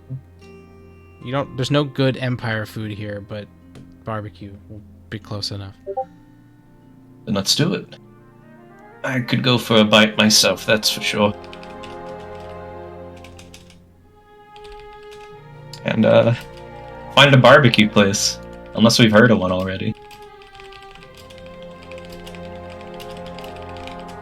Let me see. I have a list of the establishments you've gone to. Give me a second. Yeah, you have Raltasha's Barbecue. but I think only Morai was told about that by Gremory. So maybe this is a good wink, wink, nudge, nudge. Go find Morai and ask her, and she knows. Find Morai and ask her? Yeah, because Morai. I mean, you don't necessarily know that Morai knows, but I'm just saying, wink, wink, nudge, nudge. Go find Morai, because Morai does know. She was. Let me do an Let me do an investigation. You're on the complete opposite side of town. Okay. Well, I mean, what do you want from me, man? Probably going towards the library. Well, that depends on Morai, because we're gonna jump back to Morai soon. She went for a walk, and I don't know where that walk took them. Or is going to take them. like, do I roll investigation or not? Yeah, roll investigation. We'll process that as. Would you like assistance from John? Sure, if you keep an eye out. Sure Advantage with thing. guidance. You can also have guidance and a D8 with the gun.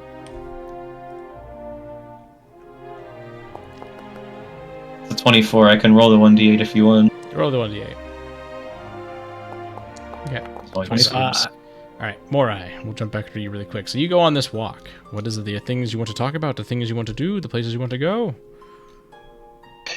so, do you know, like, weird question I know. Do you know the location of, say, a wizard hairdresser, barber? I do, but for what purpose? You know what? Maybe I should not ask. I was under the impression we were going to Well, I was just talk through some thinking, serious things, but if this is your method of recuperating, I won't say no. And Well, we yes. can talk about we can talk about serious things. It's just a matter of where we're walking to. What is your price And point? I was how I can spend a lot of. I'd also need a tailor, but that can wait. I suppose. you You know, wanted it just to be- thinking that. You want it to be Yeah. magic. Yeah. I mean, I want to grow my hair out. You can't really style. Ah, I see. short You hair. are actually needing a miracle here. Yeah, you know, because when you become an intercosmic criminal of some variety, kind of want to hide yourself a little. I don't know. Yes. Well, barring shady dealings with the underground, that, if I have heard correctly, is currently being ousted by the knights. In Glibstop, there's probably what you want. I know that there is a cosmetics person there, but I would imagine that includes hair. They're not cheap, though. They usually delve into topics of changing body parts, so hair shouldn't be a problem, but they might still charge you an exorbitant rate. Well, I kind of do also need an eyeball being put back in, but I suppose that can wait. Yeah, we'll go back. Alright. So you're gonna walk on over to Glibstop? Yeah, and she'll, on the way, she'll ask about exactly what's happening, or what she knows is happening. About what? About everything. I mean, this is where your DM will just say, in the character's voice, you ask a very vague question. The answers are beyond even I don't know everything, even though I am the head of this church. There's those in this institute, or in this organization above me. There is some preparation happening for the thing coming up that I won't mention out in public, but I think you are well aware. There's also a sort of regrouping of our little group, as well as a contact that we are hoping to bridge with another organization that I can say out loud due to the commonality of it with other things that exist in our world, that being Crossroads.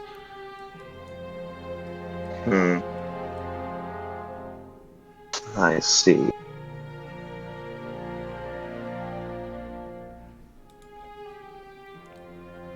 But, I mean, if you give me something more specific, perhaps I can illuminate something, but I don't You're know, asking- referring to all of the Zigma stuff, that seems pretty important. But I know nothing of anything happening. It's not like I could have explored the city much in my disposition. well, long story short, our group researches things, and those things are not exactly so liked, and we have to be very careful about what we say in public, which we currently are.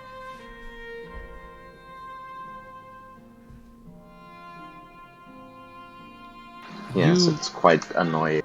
I think you might ascribe more intent and meaning to our work than reality. Yes, there are ploys within our world that are very great, those by gods and otherwise, but a lot of what we're doing is research. It is peering into what is believed to be real, uncovering that it is not, and trying to find out if there's something beyond it. And when does the research stop? When does it ever stop? I suppose if we Well, know the answer to everything, it could stop, but I don't foresee us ever reaching that point. Well, then at what point does it slow down? What are you trying to accomplish most, I don't know, prevalent? She stops at these steps that once upon a time a Phylixian was sitting on, and there seems to be nobody around, and she's still very careful. She seems to be aware enough that, like, higher powers can listen in, even in situations where you think they're not. But, you know, she does seem to spill little beans here, as she just says, "The reasons are many. Some within our group believe this world may become inhospitable one day, and they wonder if there's another out there that will be better. Others wonder if there's enemies beyond us that we need to be careful of. Some wonder if there's nothing, and that we need to treasure this place even more.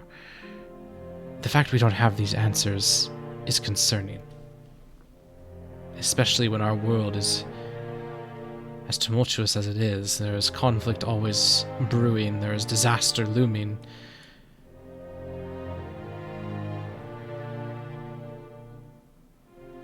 Yeah, it's all kind of a pain.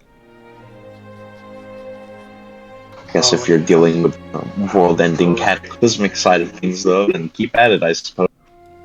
Though, I don't think I'll be around to see the universe explode or whatever anyways.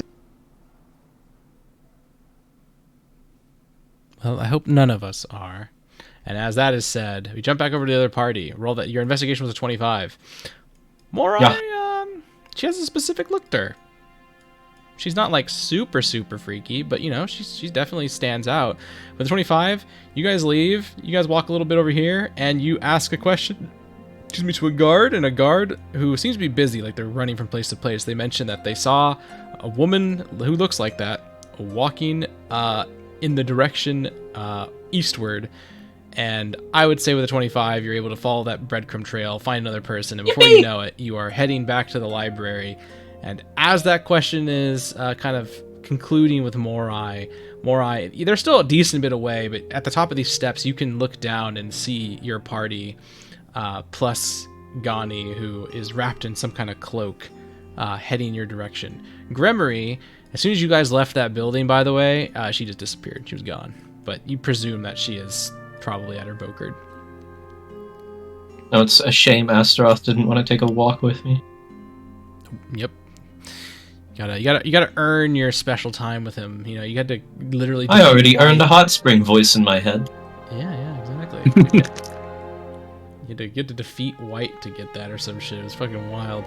But yep, you guys see each other even if you're a decent bit away. Here, we can find out how far away you are. You are 9% of a mile away, which ends up being times 0.09, 475 feet away. So pretty far. Anyway, while we are chasing Morai's trail, I will ask John. John, can you contact the Storm Brothers? I have an idea with Gaskeep that might come in handy. Sure. I want to know if they would be able to arrange traveling to Moros. As you Do say, we know of any some sort of teleportation sigil near Kodak? I mean, Not we Kodak, know of the teleportation circle below the fort, so... I mean, like our old fort near Castle Boron. Both... Oh no, we don't have a... teleportation circle, but you can move to a teleportation circle even if you're not at one. So I'm just thinking if we wanted to go back somehow, if there's a teleportation circle, we can get them to No. snack in the area. no, we don't know of any teleportation circle in Codex. In Conqueror circle. Gotcha. Yeah, I can spin something up. As you guys are, going back and forth on that, Pandora suddenly appears next to you for like 2 seconds and says, Whoa! I would also like you to come into contact with the one you called Echo. and then she disappears again. Duly noted. Let's see how many of these I can do today.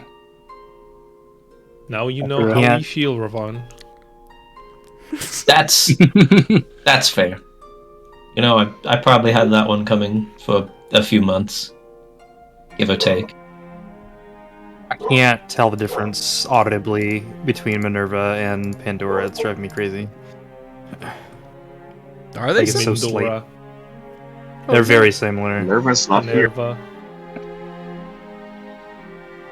Is this Minerva in the room with us right now? Is it not Minerva? No, this is No, it's just Pandora. No, I know, but like, just Minerva, not her name. Pandora and Minerva are Yeah. different characters, but Minerva is the name. Yeah, I know, Yeah. I'm aware. I'm saying that they sound like each other. Yeah. With the voice mod you're using for each of them. Yeah, it's kind of interesting that they sound similar, considering they are different voices on the voice mod. But yes. Yeah, like Pandora's is like a little bit higher pitch, but they sound very, very similar. Can I go up tomorrow? Real quick, John, did you want to send off those sendings first? True. Yeah, you guys want to do the next scene real quick? I'm drafting up those. I was literally just now. gonna ask her for a barbecue place. Oh, sure. Mariah, you're going up there and all that, and Kaylin sees the rest of the people coming up and can kind of read the room here. Kaylin does not say anything. She lets you guys talk. She reads the room. The room is hungry. The room is hungry. All right, John's got that first one queued up. We'll send it off to, I believe it was one of them called Simon. Yo, Simon, bro, the big blue boss got a new job for y'all. Can y'all sync up with us in Moros today or tomorrow?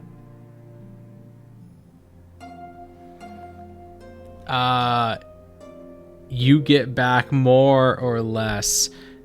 You're not sure how he put this in ascending, but the sound of something crashing off of a desk, followed by some kind of curse word string that takes up half of the words and is sending back to you before he goes, sure. Consider it something we can do. I forget his actual voice. It's been so long. You should also send the teleportation sigil for this. I think I can do that through words? You can't. Can I? No. It has to be like Morai's Those aren't thing. words. I think sending can also send more than just words. It's just words. DM Sending an automatopoeia, and it's a fucking word. Yes.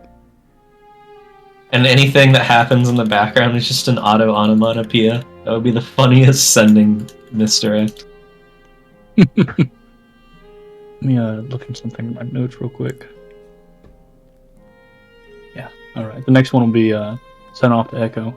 Hey, Echo. Under the computer named Pandora wants to meet you. We're in Amoros today and heading off to Codex in a few. You might want to specify what a few is. Hours or days? Days. Days, yes. Yeah. Give me 1 second.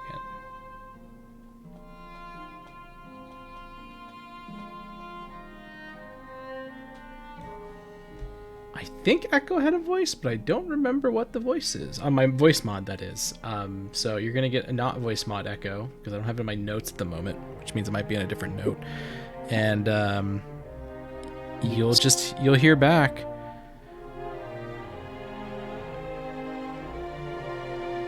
They want to hear from me. I'm in Codex, so come to Codex? I'm not leaving Codex for a while.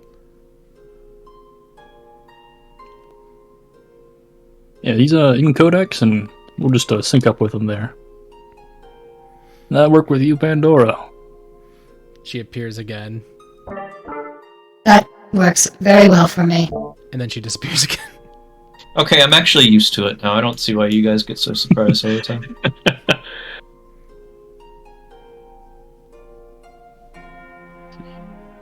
Mark these spells gone.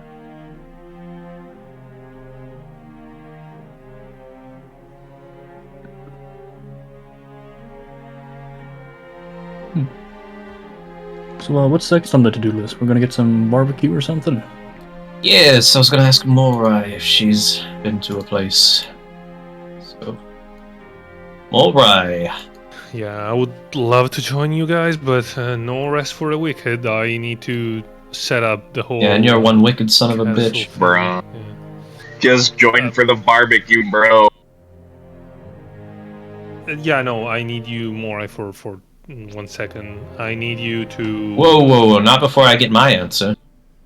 Whatever, go, my Morai.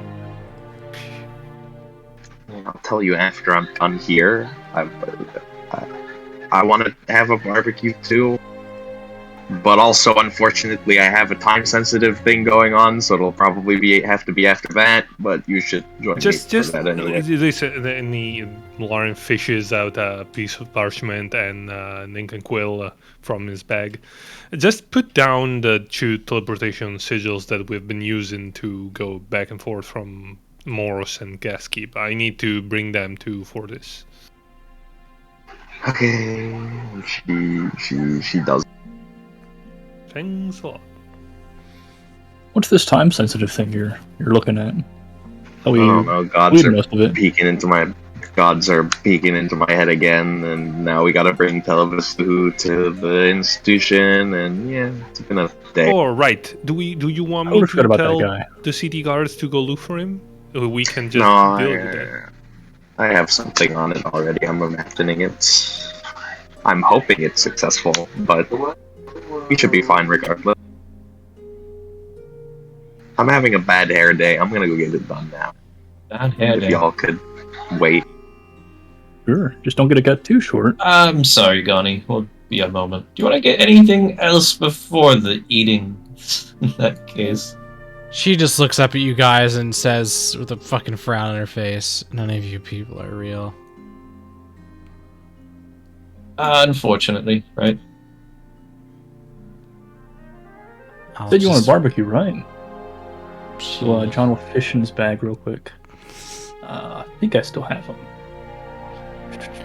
Back when he first joined Equinox, he stopped by a beef jerky place. Oh no, the jerky made months ago. Indeed. Supposedly jerky lasts, right? It does, yeah, no, it does. It's also magic jerky.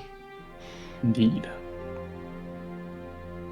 Barbecue flavored jerky. Rations that make other things taste like barbecue. You'll take this out and pass it to Gani. I'm a pretty big fan of keeping my barbecue stuff to myself. Think you at least deserve a little bit of enjoyment in life after the past couple of days. Enjoy. She looks at it, looks at you. The fuck? It's jerky. I mean, if you don't want it, I'm more than happy to keep it. You watch as she's like clearly about to like put a hand up to stop you from giving it. Like, yeah, I'm fine. But then you hear her stomach growl and she just goes.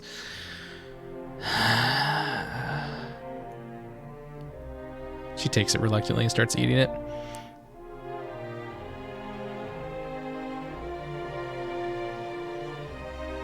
I didn't know she would be having a bad hair day of all times. Yeah, I thought it looked fine, but guess my hair's easy enough to do. Just toss a hat on. I mean, not that it ever leaves.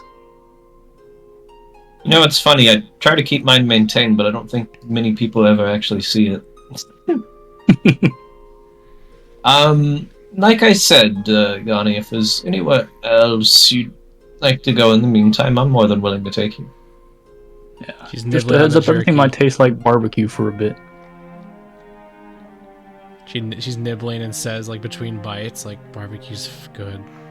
It's not as good as the Empire's, but it's fine. A little smile creeps on John's face. That's good to hear.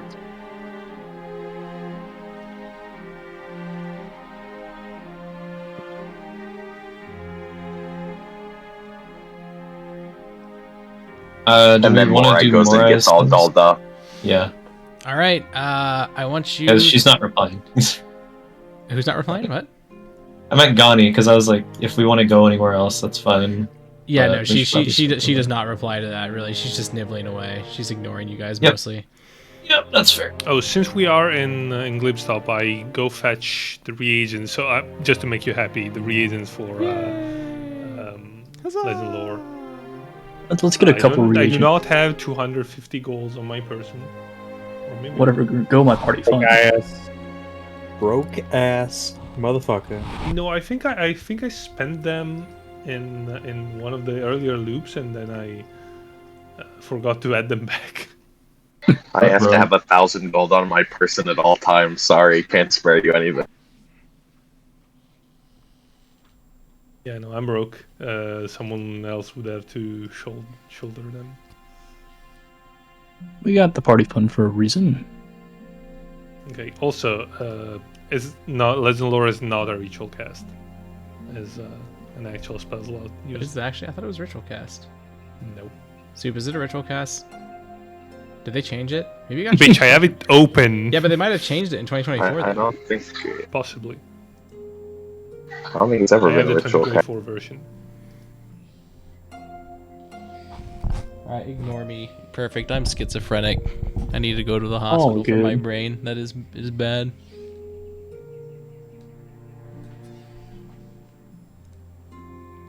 How dare the DM not know the system in and out with no flaws and mistakes?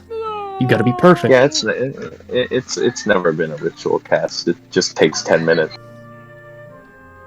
The Waris, my friends, they are Joe. What's happening? The Waris, I have to- they're Joe. Alright, I have to take a short rest so I can change one of my prepared spells. so Morai, you go get your hairdo, you find the place, we're going to just speed it along so we can do some actual role-playing, and for the most part, you know, it's a nice little shop. There's an old lady, presumably human, really frazzly hair. She's like 4'7". She's more wide than tall in many ways, but she is no dwarf. And she talks like this. And she is also clearly like some kind of witch or something, and a lot of it's magical. She tries to sell you a bunch of things, like she makes your fingers longer, she can give you a third eye, but it doesn't actually see, but it does move around like one. If you want your eye to be put back in, as long as you have your eye, she does offer you, replacements. She does have her eye. She's not going to get it put back in. I actually just realized. Okay. It's funnier if she does. Okay. And then the end result here is that she's going to charge you for your hairdo. She's going to have you roll a set of dice into a tray. So, I want you to roll 2d20. That's fucking extortionate prices. It could be. Alright. Yeah, gold. extortionate pricing. And after you're done, you are given a little goodie bag. You're actually given 2 goodie bags because your rest of your party's waiting for you. There is a cookie. It is like in the shape of a person, like a gingerbread cookie, but they're not gingerbread. They're just sugar cookies. They have little glowing, like almost like jelly bean eyes that taste super sweet and either of a strawberry or a blueberry flavor, depending on which one. And there's one for each of your party members that's outside waiting. And then the other gift bag, the one that you got, little goodie bag that you get, is a series of conditioner that can be used 20 times. And each time you use it for 1 hour, your hair looks extra special. No real bonus, but it'll look nicer. Alright, and now I post the image. There you go, everyone. Wow. Morai washes her hair in a river and poisons like an entire ecosystem. Turning the frogs fabulous. Also, if you posted it, I don't see it. I can post it for you if you want. I have it. Oh, Soup died. I'll post it. Turkey internet. Just give it a second. Wait, can I not be here? There you What the go. fuck? There you No, go. but like Get a unironically, little yeah. quirky. Whatever. Oh, my new Morai. Can't believe he Morai made walks Morai out. into a fucking Arknights character, dude. It's crazy. That's right, baby. With the Trailblazer Oh. thigh strap. Yep. I didn't even ask for that one. It's just funny. Why does she have a crown? Are you gonna steal from me? Well, I mean, I have a crown gimmick as well. I do as well. And my axe. I just love Anyone giving has us a crowns. crown. Yeah, Morai Everyone has has the a crown crown. of madness. Yeah, but it's on other people. Well, yeah, I know, I but was- she has to wear it too because she's going insane. Anyway, she walks out looking snazzy. Looking snazzy. Need this name. Very nice. It was a very harrowing experience. I got her to paint over one of my eyeballs a different color to match the prosthetic one. Oh boy, I'm never doing that again. Never doing that again. Yeah, it sounds incredibly awkward. Did it hurt? Oh, it was. No, it didn't hurt. It was just very uncomfortable and disturbing.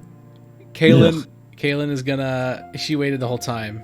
She gets her cookie, and then she says to you, "If you find anything, let me know. All right, I need to get back." Well, we're about to. I imagine we're about to walk over with the bird. Sure. What, are we not supposed to do that now? It's more that I was under the impression you and your friends were gonna go get barbecue, and I don't have I mean, time. barbecue can wait. This seems important. In the meantime, while Morai does her hair, can I go to Fortis and organize that teleportation circles back and forth? Can you do what? Go to the fortress and organize that we have wizards stationed at both ends of the teleportation circle. To go between Moros and the fortress? Yeah. Yeah. I mean, it took. I already marked it the time wise. It took like 30 minutes for her to get her hair done. So you have 30 minutes to work with there. You can do that. If you're quick. I mean, I would still be there probably. Oh. Up to you. I mean, you can. You literally just have to go to the. What is it called? I have to look at it. Give me a second. Number 6, it is Fortis. You have to go to Fortis, yeah, and be like, hey, we're gonna use this to go back between our base. By the way, we're friends and neighbors now. But yeah, you can. Yeah, drop me at Fortis. So you're not doing this during the haircut? You're doing this after the haircut? Yeah, I'm doing that during the haircut, so not with a party. Gotcha. So you go there. We can make it go very quickly. You do not have any of the high rankers here. They actually seem to be doing something at the moment. It's mostly empty, but you are let in. Doesn't take long for you to explain your credentials, and I'm assuming your instructions are basically like, hey, that circle is going to start being used for our friends and allies, so make sure it doesn't get fucked up. All right. And I wanted to hire wizards to be at both ends of the circle, like we discussed earlier with Aska. As you say that, like they arrange it, but it might take a little bit of time to get it, like a couple hours. Sure. For them to find somebody. Yeah, it's not exactly a time-sensitive issue, so... Yep, you get that squared away.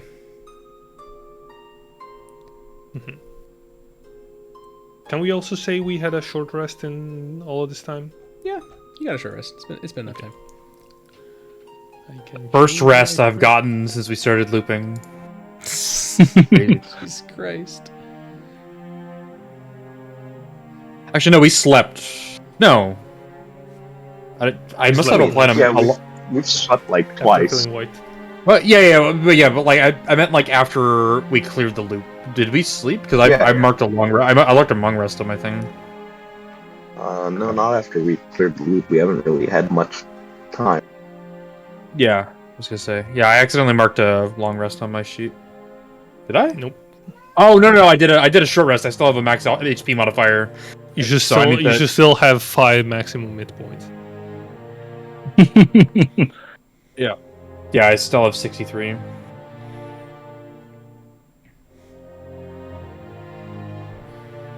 What's doing it Right, for you? well. What? It's doing it for me, Snipe. No. Alright, well, to catch everyone up on what's happening. Apparently there's something in space.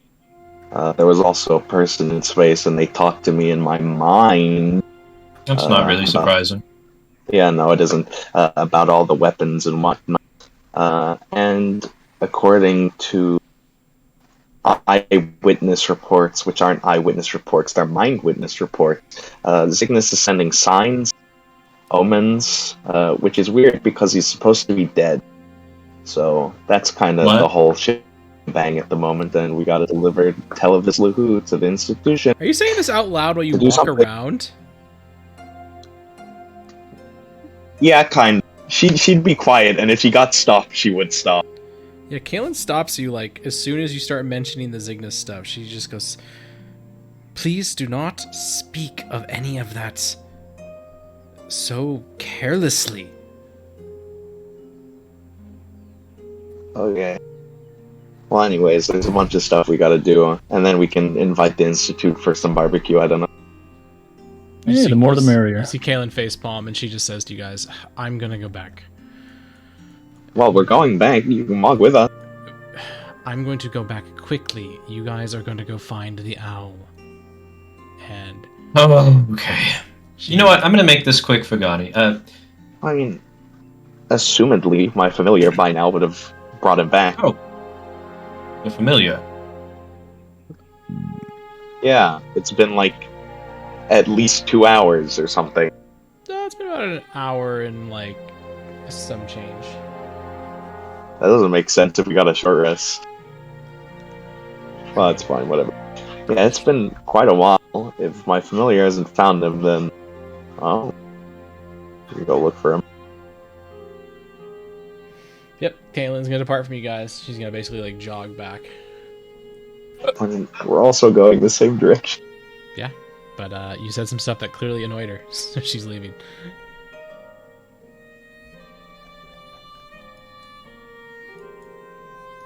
She has... Don't worry, we can get soft tacos later.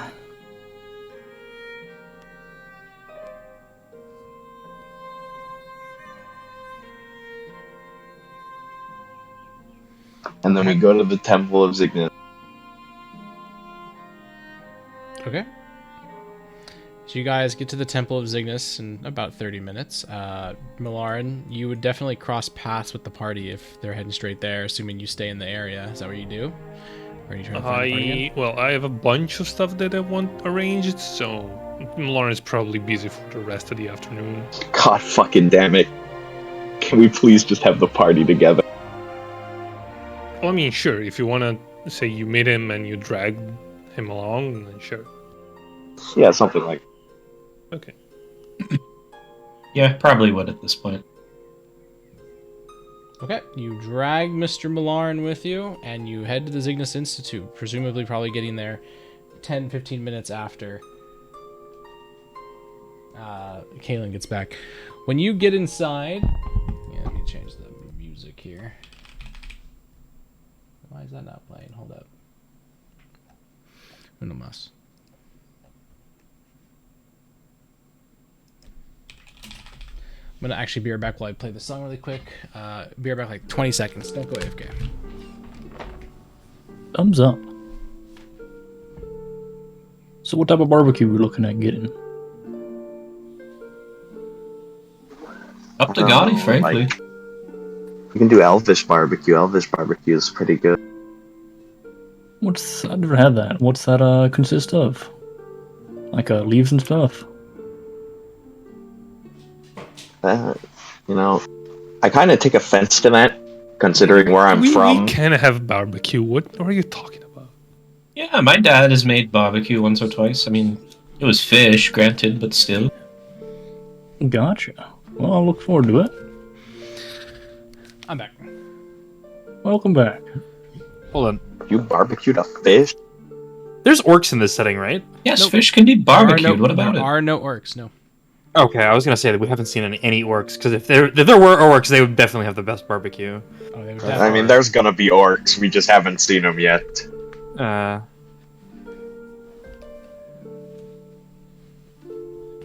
I don't know. Connie, do you have like a preference, or? Of course, you say it won't be as good as the Empire. I'm just curious. Roasted over real fires. I don't know. Just the Union's food is pathetic, but anything will be fine. Very well. All right. What kind of cuisine does what's the goblin country called? Federation. Cortivia Federation. Yep. What type of food does the Confederation have? You're like, You should know most. Should I? No, not necessarily. The person who would know the most would be Ravon. You are Mylerin, rather. I mean, the Federation's technically the most influential. I was on a goblin boat for something? like an entire year. Dude, the joke just flew over Rona and cows. That's crazy. Oh, I knew it. No, I know exactly what Oh. you're saying. Yeah, it wished me a little bit. Here's what I'll say: the goblins, or the Federation's, cuisine is fairly well known. It is a very rounded cuisine that has a high concentration on everything from breads to cheeses to meats, usually unhealthy. Like, I'm not joking when I say they're kind of like the United States, if they were also fused with like Great Britain. So they have killer barbecue then. So they have killer barbecue. So the America does then. have killer barbecue, but that being said, they're not necessarily known for their barbecue. They're more known for like they're more known for burgers and steaks than they are for ribs, if that makes sense.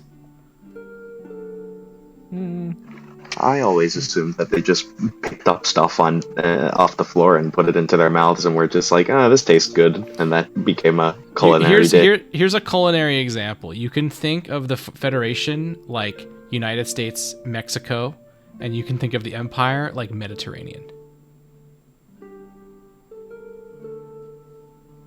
Anyways, we all know that the best barbecue is probably going to be somewhere in the Federation, but probably not everywhere in the Federation. Whereas you have the entire Empire, where like the entire Empire probably enjoys barbecue, like, but their own, grills and fires instead of like a niche cuisine within the Federation.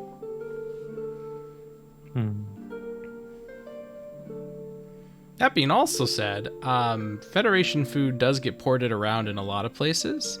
Empire food doesn't.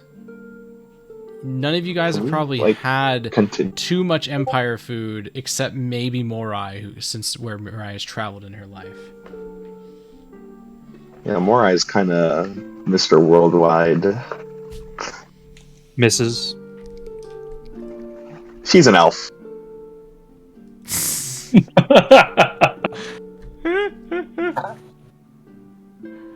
But yeah, you guys get to the Institute. This conversation takes place as you guys are walking through the gardens. The site's different than when you were here last, Morai. There's not as many people inside, but there's a lot more people outside, as if like maybe the congregation ended. When you get inside, there's like 3 or 4 people sitting in the numerous pews.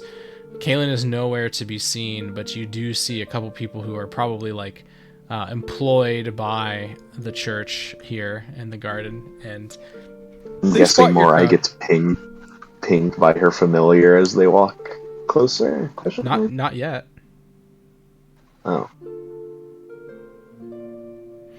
But as you do walk in, you're a pretty big crowd, and one of these, what looks to be almost like a nun, comes over. She's got a white, black, and bluish purple kind of like gown of sorts. There's little like star-like themes to it. On both shoulder blades are depictions of a Sable and Solus, and her arms and hands are obscured underneath her clothes as she kind of offers you a little bow and will ask very politely, "Has your party just missed the sermon?" No, we're actually here on some other official business, I suppose you could call it. Ah, very well. Do you need an audience with... And before she can say anything else, you hear a door open near the back of like the church area with the pews. One of literally the place you went to go to the telescope, and you do see Kaylin come out, and she gives you a slight wave and a kind of like a pull of the arm, like come. And then, this nun that's speaking to you hears that and looks and sees that and goes, I suppose it was an appointment. More or less. Okay, we'll get out of your hair. Have fun with your sermon. There is no sermon. It is over, but she says, right. Good luck. And as you are walking through forward, you hear a few murmurs from like the 2 or 3 people still in the pews. What's your passive perceptions? I don't have your tokens up, so I can't see it at this exact moment. 10. 16. 20. Worth mentioning. Ooh. 22. 22. Ravon is muted. Oh no, he's dead. He's dead, Jim. Well, here's what I'll say. With a 22, at least one of you hears this. You do hear a murmur as you're walking by. Some little kid is kind of like shaking the leg of their parent, who's still sitting down, and they're just like, Mom, Grandpa stopped talking. And you notice that there's this guy who's like, you almost feel like he's fallen asleep, but you take a closer look and his eyes are fucking wide open and somewhat bloodshot.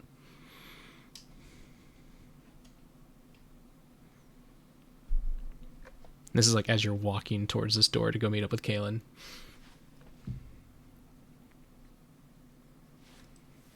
Old guy's having a stroke. Maybe. It's possible.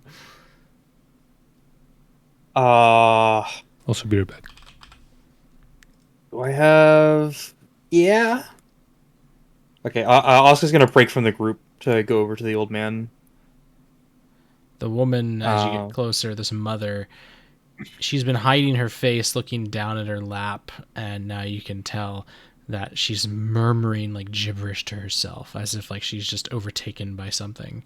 And the kid seems to be like ignorant to the fact that this is totally abnormal and strange. And he just basically kind of just keeps shaking her like, come on, let's go. Grandpa's not talking.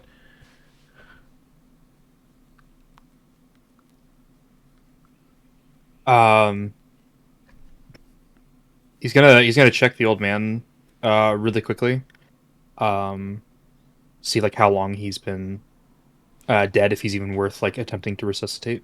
He's not dead. You pull him and he looks up at you. He blinks for a moment. But like if you like do anything else, he'll move, but otherwise the only thing that changes is now his eyes are locked on you and his gaze follows you. But there is something clearly wrong with this individual. Sir, are you alright? The woman speaks for him. You can go. A priest will come to us and deal with this in due time. That's what they promised. Deal with the what? The kid says, looking at you, kind of like stopping the shaking of their mom's leg. The priest said that he's starting to hear our God's messages. But that can. I just want to go now. Come on. He seems a little impatient. Like the kid doesn't grasp the severity. He's like 4, like he doesn't get it. He doesn't get that this is actually extremely fucking yikes. Mm-hmm. And you are the same? Says the woman. No.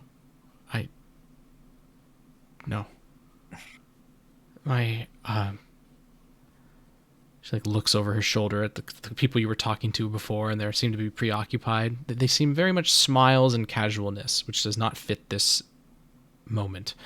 She just goes, my husband was hearing things, and they told me I would find him again in a few days.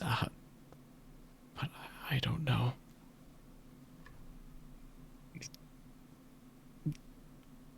And he's still missing? He was taken after the sermon. They haven't told you anything? She shakes her head. She's clearly like a nervous wreck right now. Our group is on the way to talk with some of the higher up individuals. I will inquire. Her eyes widen a bit, her mouth opens. She takes in this like exaggerated sharp breath, this inhale of hope as she goes, please, if you learn anything, let me know. Will you be here? The kid lets out this, come on. Like, he picks up that you're basically sentencing this kid for another like 20 minutes waiting maybe. And she goes, yeah, we'll still be here. Here, 1 second, let me check something.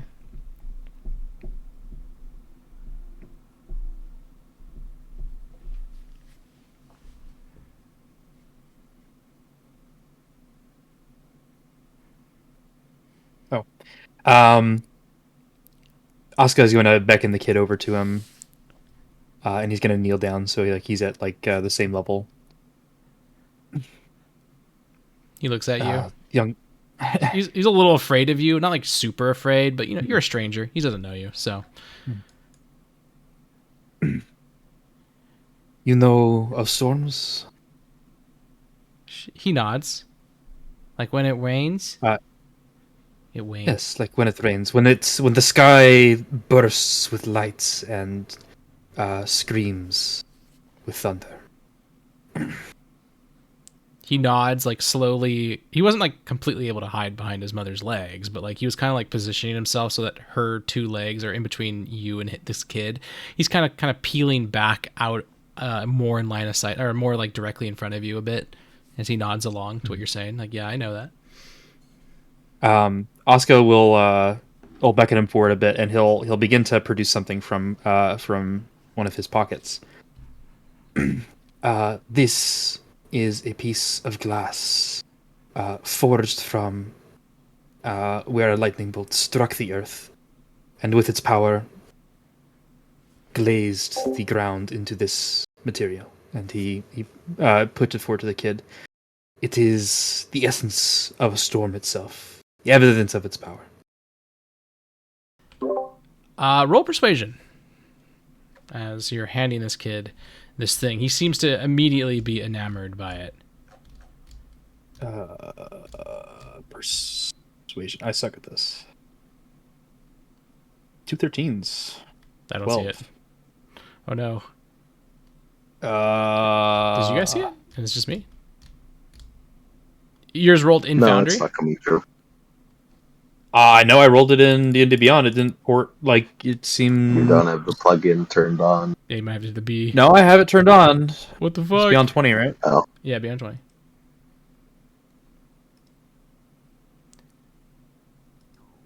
No permanent permission for this URL. Click here to give permission. Nani the fuck?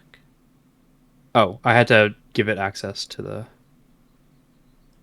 Okay, gotcha. Well, I got 12, so 13 minus 1. Roll again. Just for consistency, I like to keep things on the table, so to speak. It sometimes helps you, sometimes hurts you. Oh, fucking perception. My bad. I mean, we can take the dice there, so a 30. 10 minus 1, so... so a 9. 9. The kid, you win the kid over no matter what. You're scary at first, but once you prove that you're not like, some intimidating asshole, but actually just kind of like a badass stoic looking lizard man, he takes this glass and he's like, ooh, that's cool. He's a shiny. The mother definitely is at some sort of peace when you say this, right? Like, she seems to take your words and believe them to some degree, that you're doing something for her child. The grandfather looks at you and his gaze finally breaks, as if he's staring past you, his eyes no longer following you. And for a brief moment, you get this slight hint, this feeling that the person behind those eyes existed, and they were screaming for help, but then they were gone again. Fuck.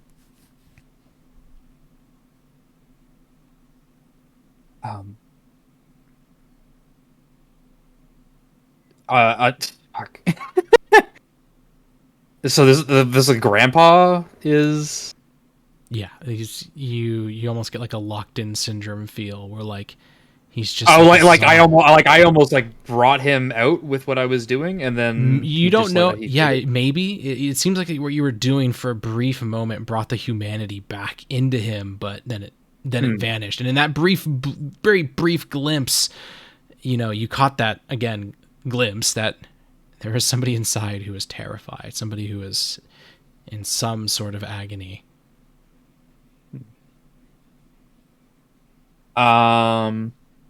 Okay, so as Aska hands over this glass, is going to speak. Unfortunately, it sounds like your father has been struck by a storm of his own. I need you to be strong, like the glass here, and patient. Can you do that? It takes him a moment. He says, "Yeah," but then he grabs it and then is quiet and goes, "So I have to wait?" Only for a bit longer. He gives you a tiny nod. You know how children can be very sheepish at times when they're uncertain how to process the feelings they're feeling? He gives you that nod and looks down, tucking his chin into his chest. And the mother seems to be very relieved in this moment of absolute confusion. You're starting to very much piece something together here. There is some unfamiliar alien event occurring to these people, and they are not being told what's happening. Even if they're surrounded by their community and the people they trust, it is extremely stressful and worrying when, you don't know the full story of this woman, but supposedly, her dad or maybe her father-in-law is, incapacitated like a zombie, and then the father also was, carted off somewhere. But for a brief moment, you have offered some respite. You've helped this child and kind of sparked some hope in her. The glass I gave him is from when we first met Tomy. We met him in a field where a bunch of lightning was just constantly striking the Did you ground. have that in your inventory the whole time? Mm-hmm. Yeah. Oh, so based. So based. Wow. Based. Where the fuck did Oscar go? Guys, did you see Oscar? Okay, so while that was all going on, did you guys want to follow Kaylin upstairs, or are you guys waiting and kind of watching in the periphery? Or and wait for me. Yeah, we'll just say we wait. Okay. Ravon would have heard what I heard as well, so I don't know if he wanted to come over and interact with us at all. But if we see him stop, we're probably he's waiting. fine. He's fine. Okay. All right. Maybe he shouldn't be around kids too long. He shows up and some of the kids start screaming. Well, I mean, I know you were looking at something with the kid. Was it who was sick? The old man? Right? So Yeah. It's a grandfather, a mother, and a child, and then the father was taken away, and they said that he won't be back for a few days. And the grandfather is almost like a zombie, just staring into space, basically, as if he's got these wide, almost unblinking, bloodshot eyes. And the mother is clearly super stressed. That's the situation. And the kid he's a fucking kid. He doesn't really process what's going on. And then Oscar came up and helped the mother tremendously, actually, by being "Hey, kid, cool lizard folk and people who are like cool lizard folk know how to be patient and shut the fuck up. Make sure your mom doesn't get too stressed out." Could give the kid distilled dreams. Jesus Christ. Asuka will get up off of his knee and just give a firm nod to the mother before he starts walking back off to the group. Okay. As you head back, Kaylin had already gone up the steps but was waiting. And as you guys are taken up, she will ask you guys after this little detour. She'll say, "We've already... The bird was delivered to us, although they are very far downstairs. I presume... I knew she could do it. I presume the talkative one that you are with does not need to be the only one who looks. Perhaps there is something to be gleaned of all of you peer through that telescope."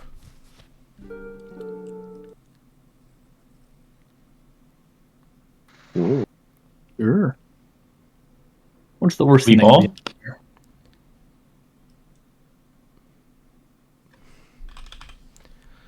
All right. Does anybody refuse? I will just ask, are we sure that's a good idea? Who are you asking that to? The party? Well, party.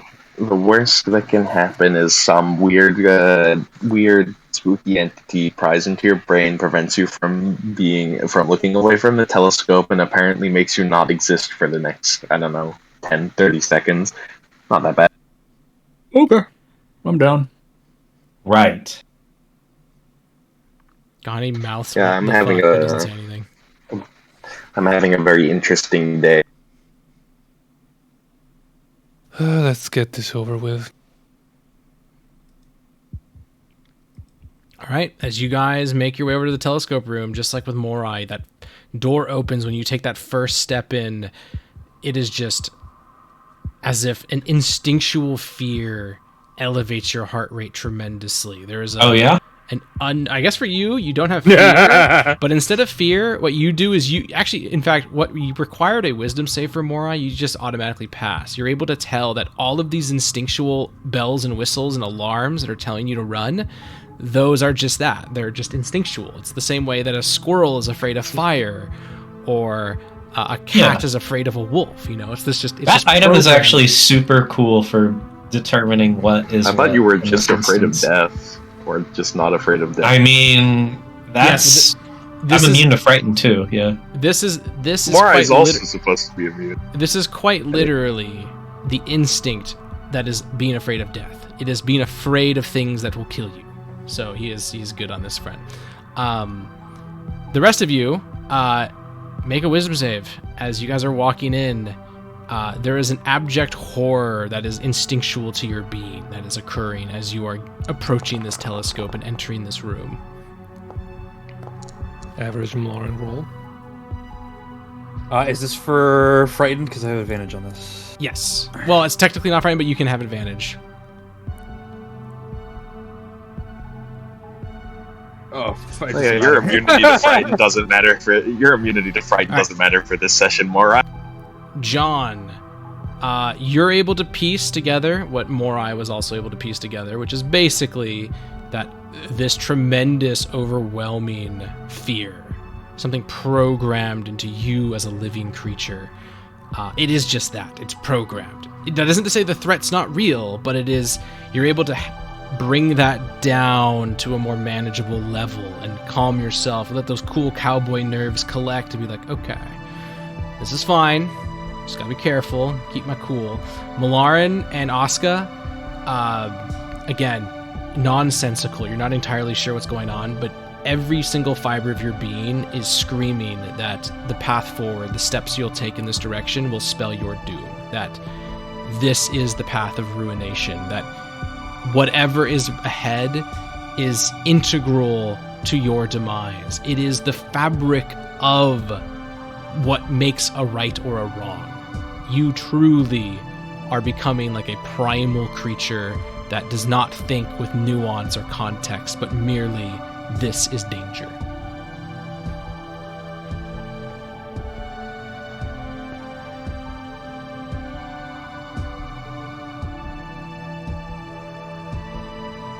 What do you guys do? Keep looking into the telescope. You haven't got to the telescope, but you've walked into the room. Oh. And you are approaching the telescope, and these are the feelings you get. I wouldn't be in a rush, but if no one else steps up first, I will. Yeah, Sure, Lauren be would my definitely guest. be hesitant to go first after being frightened all of a sudden. John will queue himself up right after Ravon. You just see Ravon pull his arm up to his front, and the eye opens on his arm, revealing the blue gem. So, in the case that he needs it, he has it. So, now I get to ask a question to you guys one by one.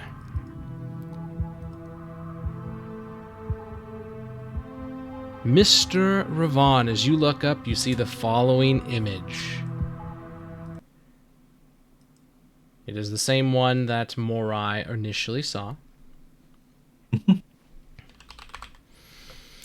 It is, for all intents and purposes, eerie. For all intents and purposes, what? It's eerie. In the back of your mind, you very much can acknowledge that, again, since you automatically basically pass this, that this is truly what this sphere revolves around. It is space. It is the great beyond.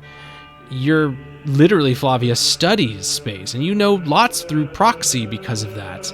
But there's something I'm determined to do this for her.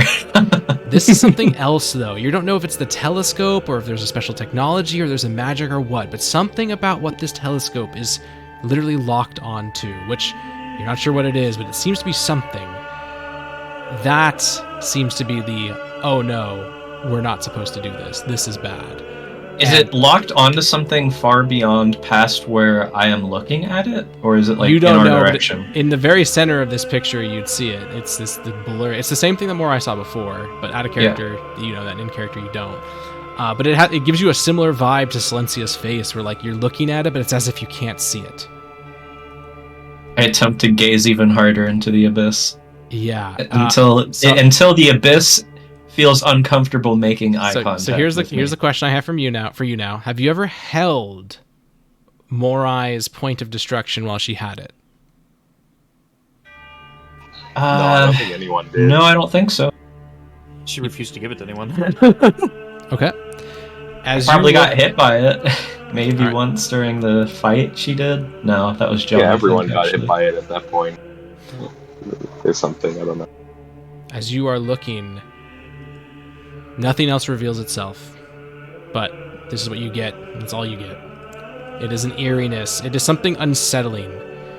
I can't tell you. Your character gets to decide this, how long it sticks with you, but this is the kind of thing that, just due to how, again, program is a good word for it, how programmed it is into your like actual fabric of being a living creature, it'll stick with you, the sensation.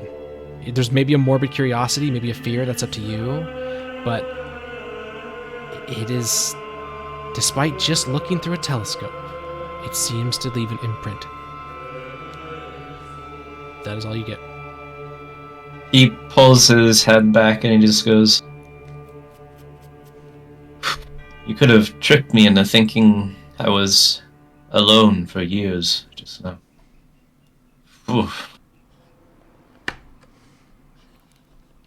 All right. That was pretty intense. Yeah. John. You know, up there's like a giant space thing. It's like a ship in space. I mean, I would say you don't have enough. I'm going to say you don't have enough context to make that decision. You don't know what. It doesn't look like any vessel you've ever seen looks like, so you wouldn't know what a ship in space is. Damn. To you, it is a shape in the sky. You don't even know A what space shape. Pretty much. It's some sort of object.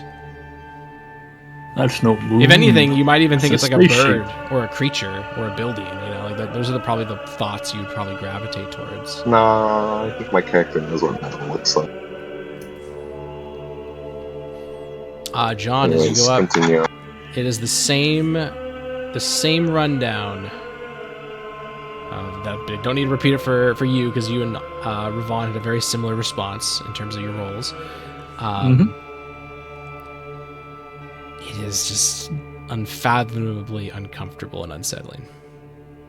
Does a telescope move? And kind of shifts it around a tiny bit. If that's yes, it possible. does move a fuck ton. And Kaylin will call out and go, "Please." And she'll come over and she'll move you aside. And as she pushes you away from it, there was like a breath that you were holding that finally is freed. And it almost feels like you want to go back and keep looking, even though you very much, a huge part of you is like, run. And then she adjusts it. And then after maybe like 2 minutes, she gets it back on where it's supposed to be. And she comments, "It's very far away, so even a nudge sends it flying." Gotcha. I'll leave it where it is then. What am I supposed to be looking for again? We will speak of this in a bit, though I suspect There's not much I can tell you. Did you have any strange reactions, like that one? And she points at Morai. Nope, just the curiosity about the telescope moving. She kind of grimaces at that. It's to do with those weapons I was talking about earlier.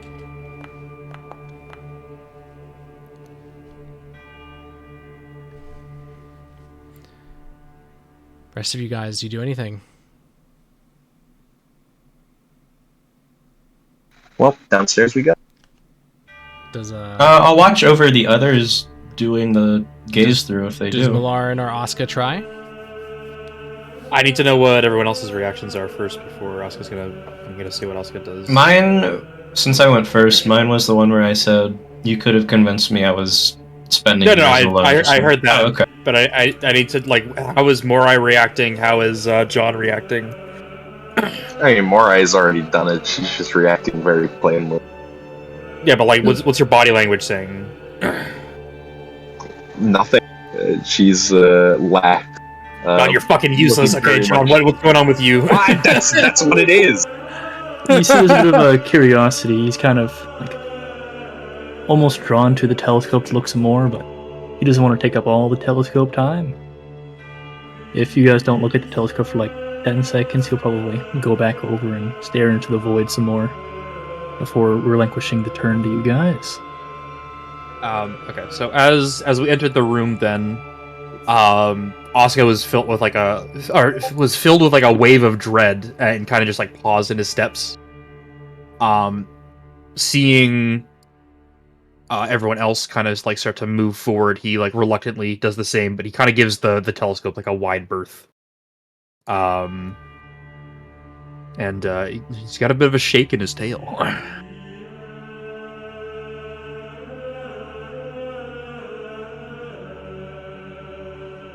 Hold on, cows. Sorry.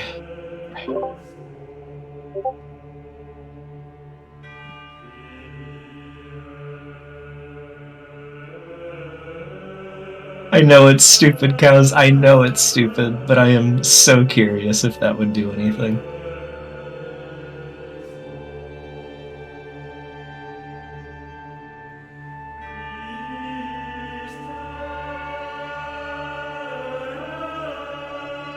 Yeah. Do I... It's advantage, right?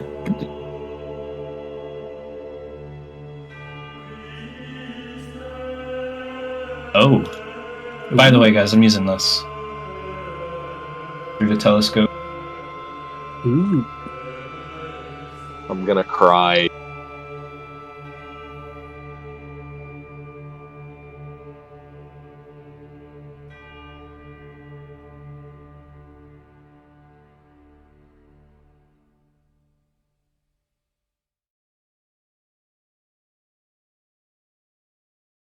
Oh, shit.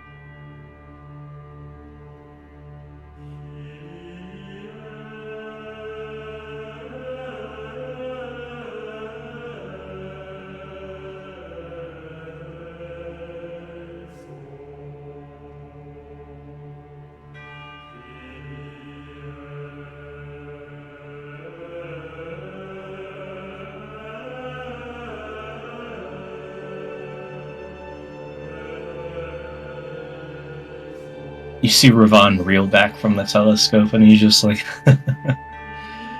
Ooh, Ooh, see that might have been a bad idea.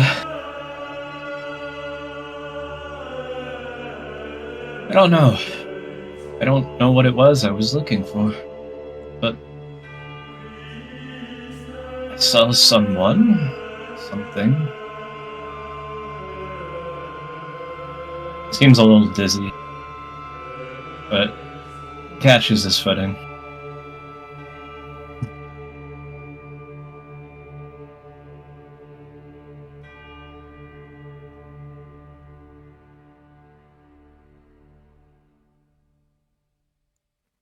You won't see whatever I saw, so I wouldn't worry that much. You two. Oh. 1 second.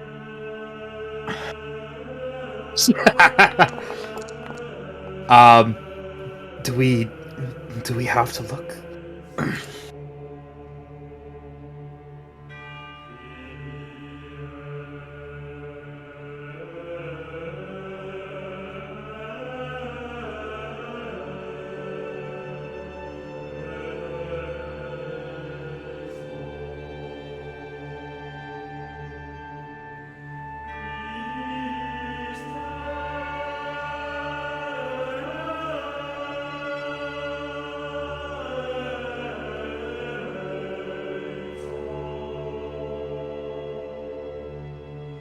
So did anyone else see the space rock? No, I saw a person. Something. I saw a space rock. Just saw a lot of dots in the sky. That's about it.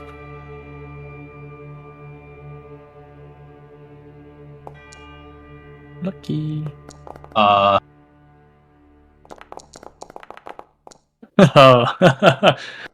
I love when my player My rolls up roll on was the so D100. fucking low. Jesus Christ. yeah, you're low? You You're fucking low, succeeded Rhoda? on. You succeeded on all of the fucking wisdom saves already, dude. Shut up.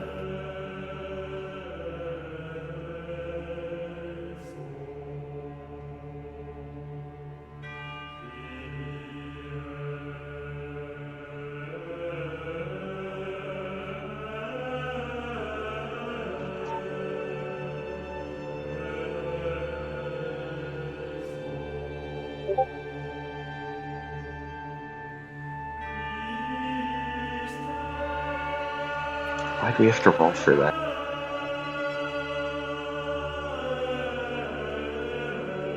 Alright, so don't know who your friend is. Don't frankly care. Someone just blinked in front of a telescope and looked through it. Do you know who that is? White, red, kind of. That's all I really saw. She was at the thing.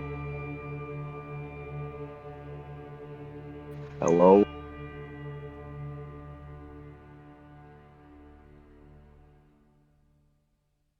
I'm talking to my party over here. But anyways, you think I'm crazy? Considering everything else that has happened? This ain't even the beginning.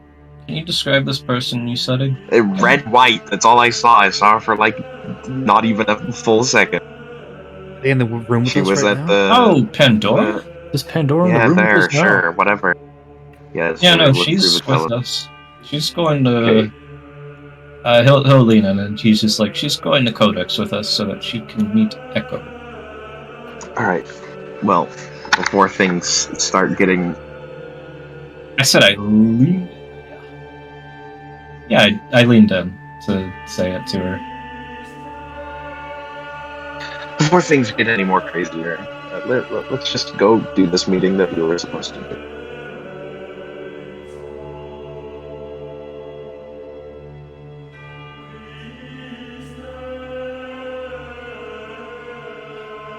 You know, how about you glean this? Do you know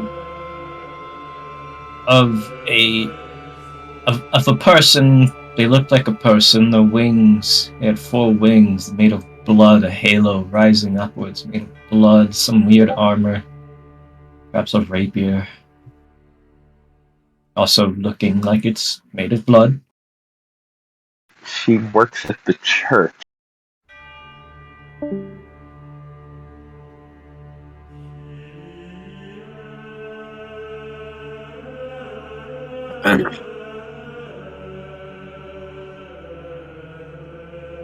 Yeah, well,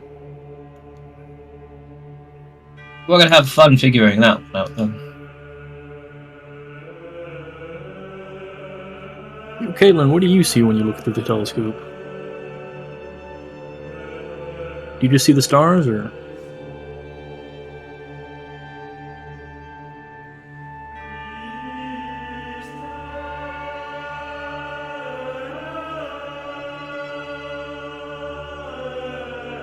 Space rock.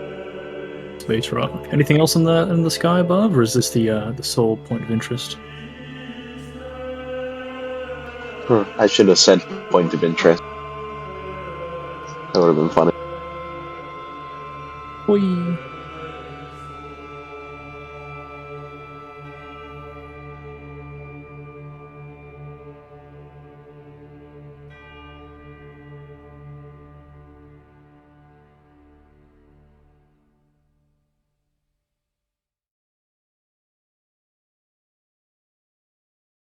What exactly is this thing? Did you guys make this a while ago, or?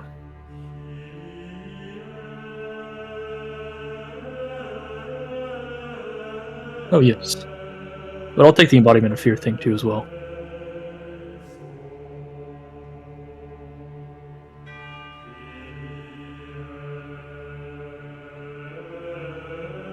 Noted.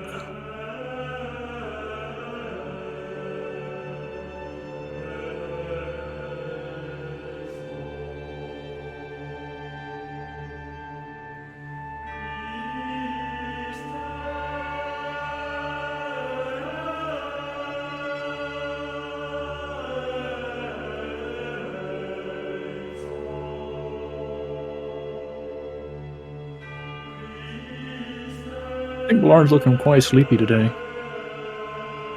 It's just gonna be look through the telescope, same thing. Or look It is- through the telescope because you failed to save, you instantly die, and Cal's just really wants you to look in the telescope so he can tell you something bad happened. It is pretty late for Shad. He might be zonked out. It's possible. I wanted to do the fucking meeting. All right. Asuka is going to cast Bless on himself and on Malaran. And 1 second. Wait, does Bless help with saves? Yep. Yes. Yes. Chad literally when AFK, it's over.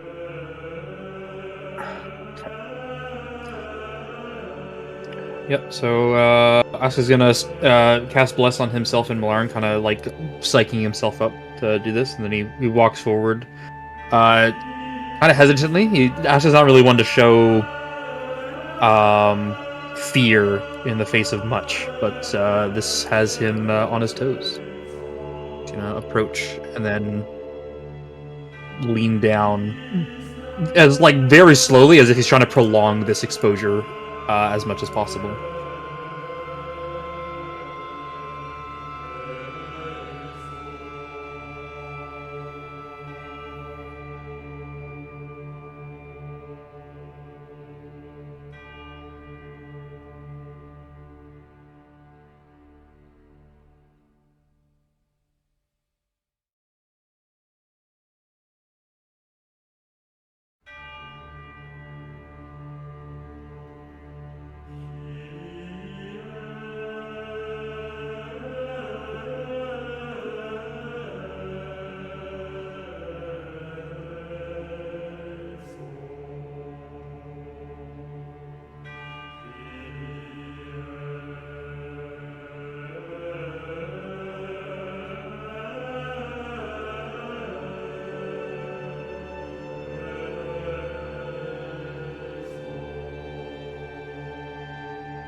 You gonna post it again? Yeah, I know. I'm just messing with you. Thanks, Aj.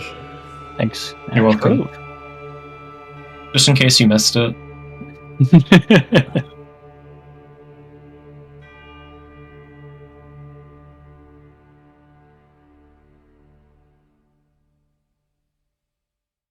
And Mylerin looks through the telescope and the same thing happens.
Oscar will give like a sharp inhale as he realizes kind of like what he's looking at, and then like take his eye away from the glass or from the telescope.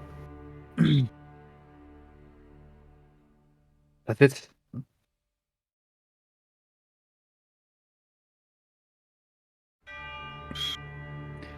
Aside from whatever that spiritless thing is that's captured within the center, no. Space rock.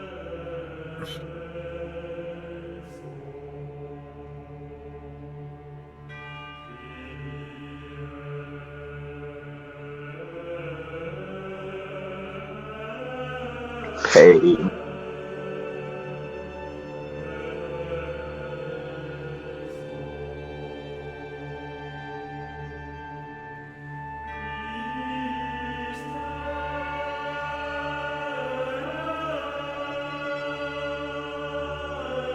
Yeah, well, I don't really know how good that something was because I did something I was not supposed to.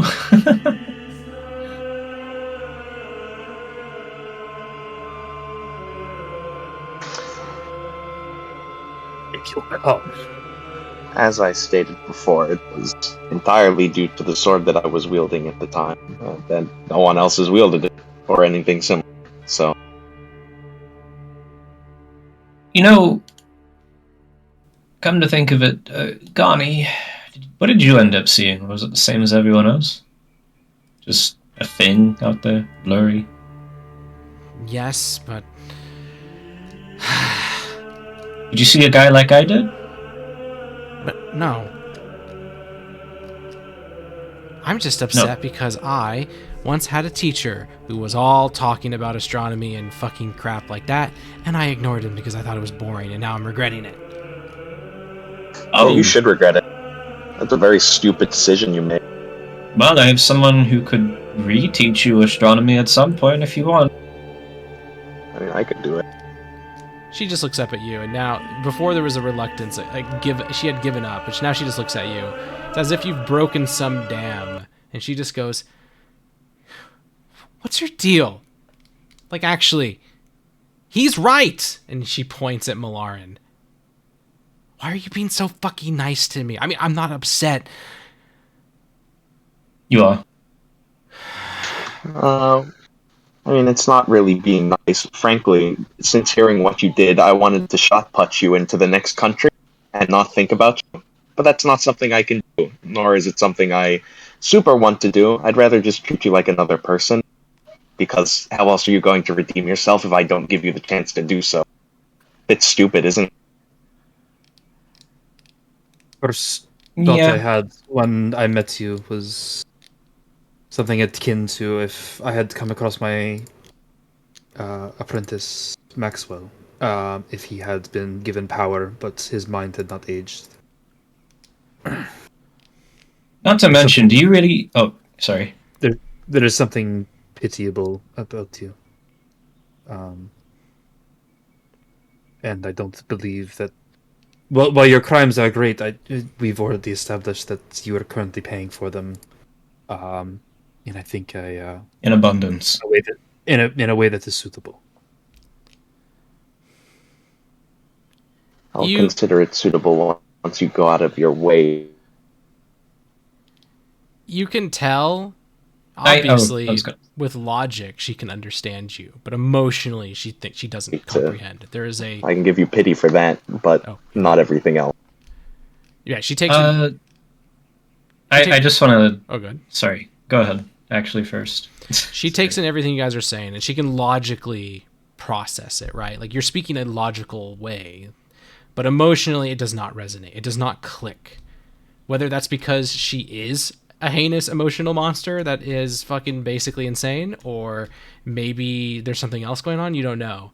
But there is some disconnect. She does not seem to process. You don't... Like, in many ways, even without an insight check, you get a sense that she doesn't believe you. Like, as if, like, surely there must be another reason you're keeping me alive, not just because I'm pitiable or whatever. But it seems to calm her down enough where she just mumbles, "Fine, whatever." Well, I also add on, like, What, do you want to be, like, beaten over the head with the moral stick that you probably already know about? I mean, what would really be the point? Oh, yes, I love being reminded of everything I know already. It's fucking annoying, People really. don't get over this shit. Yeah. They usually don't. No, they never do. No, it's a usually. You'd be surprised. She like stomps over to you and says they never do. Oh, and how do you know? You probably kill the people that attempt to get redemption. You wouldn't know shit. She like stares at you. There's actually like hatred in her eyes right now. She does not like the fact that you're telling her her view on the world is wrong. And then she just kind of like looks away. The game of chicken in terms of staring her, she gives up first and she looks away and just spits out. Fine, you know what? Retribution it is. I won't complain. I mean, I probably will, but I'm not going to complain at you guys for it. I owe you. All right? I owe you. No, you owe yourself. Be a better person on your own. Shouldn't be to do with us. We're just guarding you like babysitters. She looks at you with like the most confused expression after she had just turned away, and she just goes, "What the fuck does that mean?" It means that if you want redemption or retribution, you have to actually mean it, instead of just saying you'll do it. It doesn't work that way. And if you don't, we can throw you to the curb.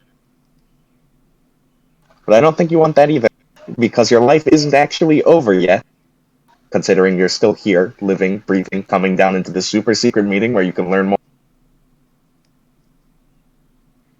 Yeah, and after that, there's barbecue, so... Yippee. Her stomach growls. Almost like Listen, comically reducing the tension, but you can tell like there is an embarrassment and a hatred in that embarrassment. Like it's such a human thing. She's just hungry. Her stomach just growls.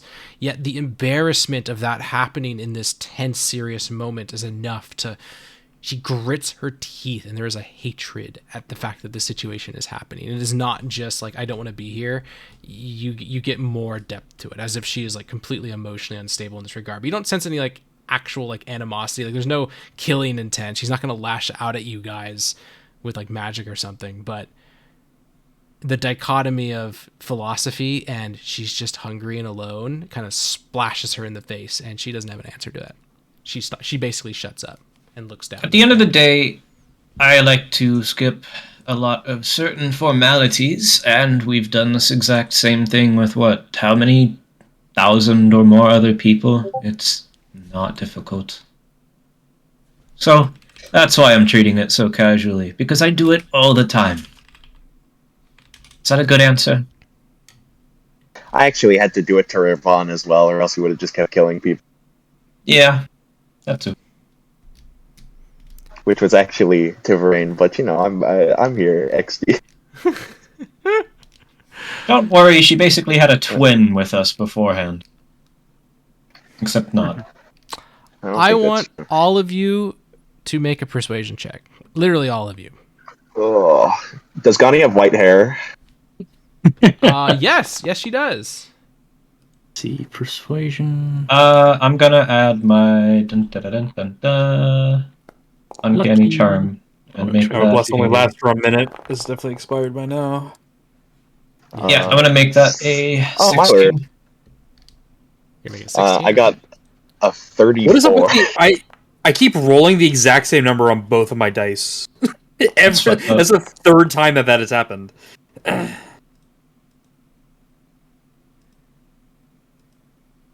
John, do you have advantage? Using a lucky point. Gotcha. Okay. I got 34. Got 34? Yeah. Gotcha. All right. A bit crazy, isn't it? You watch as she's staring at the ground, taking in everything you're saying. You've won her over before. Granted, it was in very dire circumstances of battle where you basically, you didn't win her over with words and emotion nearly as much as you did with, hey, do this or we all die together. And then she kind of saw through action that you guys meant business. And now through word, you're starting to chip away at that as she's looking down at the ground and she sighs, and those of you close to her would hear her, or if you have 15 or higher passive perception, no matter where in the room you are, you would hear her, and she just goes, "You fuckers." And you can tell that she's just upset at you guys. And then she waves a hand to cast some magic, and it is a surprise, so no reactions, as she is going to open a small little gate above her shoulder, and a small little creature, a ferret, appears on her shoulder. And she doesn't. Oh my god, she finally got the fucking ferret. Alright, Morai floats a hand on over to her and just ruffles her hair with it and just says, "Yeah, just stop being a fucking idiot. That's all it takes." You can feel the tension in her body. It's palpable, even though all you have is a hand on her head, and it is taking everything in her, every part of her being, to not give a sassy or any kind of remark, whether it's sassy or just an actual verbal attack. But she bites her tongue. See, you're doing a great job. If that were me, I'd be biting. You can hear the teeth gritting. She's Shad, to catch you up, because Shad passed out there for a second. Everybody looked through the telescope. We're saying Malaran did. It's basically just the same thing as the others, except for you and Rona. When you first look through the telescope, it is just immense terror that's incomprehensible. But once you look for a few seconds, that terror subsides. I mean, you're still scared, but it's the immense tidal wave of fear. And we don't see anything. Correct. You all see the same thing that John and Revolver. Hey, Shad, I tried to use Eye for Shadows on it and got flashbanged by a person. It's working in my fucking field of view.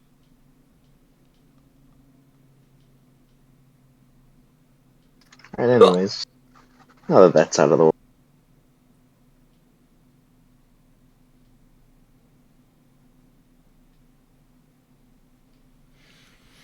All right. After that, Kaylin seems to have been patient enough, but she does seem to say, "Let's go. I will fetch them once we get down. We have much to talk about." All right. Do I ever get pinged by my familiar on the way? Yep. As you guys are going to go down, you're eventually going to get pinged. But that's going to be next session, as you guys are going to head down into the depths you've been to before. But that will have to wait till next week. Hopefully you guys had fun. You just do it now. Nope. I don't know if I'm going to be dropping Enoch at the airport by this time next week. I'll need to double check. What does my familiar see? You'll find out this next is also time. Saturday.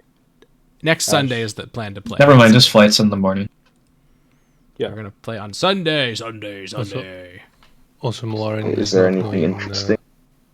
Is not going downstairs because he can't get near the other person. You run that by, and then she can be arranged. Technically speaking, the woman that you can't interact with is not where your guys are going. Okay. She lives in literally an underground church within the church. You guys are going far below where you've been to before, where it's almost like a garden with a tea house. Mm-hmm. So yeah, she's if she reads Malaran's thoughts on accident, she gets in a Dazgul. If she reads Morai's thoughts on accident, Morai has to kill herself. That's a dangerous motherfucker. Wait, why did Morai have to kill herself? The Morai killing herself, there's no magical thing saying that, and you don't know the extent, but I would say Morai would have enough wisdom in this case, which is not a very high bar, to realize really what was communicated was there is an important secret in this thing existing, and if it falls into the wrong hands, it's bad. It's up to you to decide if this institute is the wrong hands. You might say, yeah, we can't let them know, but on the other side, it's possible you might be like, hey, you guys are people we can trust. Whereas the Dazgul is literally a magical mimetic virus that you literally should never let her know, no matter what. Alright, we should kill Mylerin before we go in. Jesus. Oh wait, we're Christ. not in a time loop. Don't worry, you'll come back next. Next Don't worry, we have a scroll for that. Next I mean, campaign. wait, what? Ooh. Yeah, so we kind of white it out. Should have just asked God to tear a Dazgul from his head. I mean, you could try and see what happened, but you did not. Yeah, hopefully it's a little shorter session, but it also started later, so hopefully it still was satisfying, and it was all talking. Probably gonna be talking for a couple sessions. Hopefully that's fine.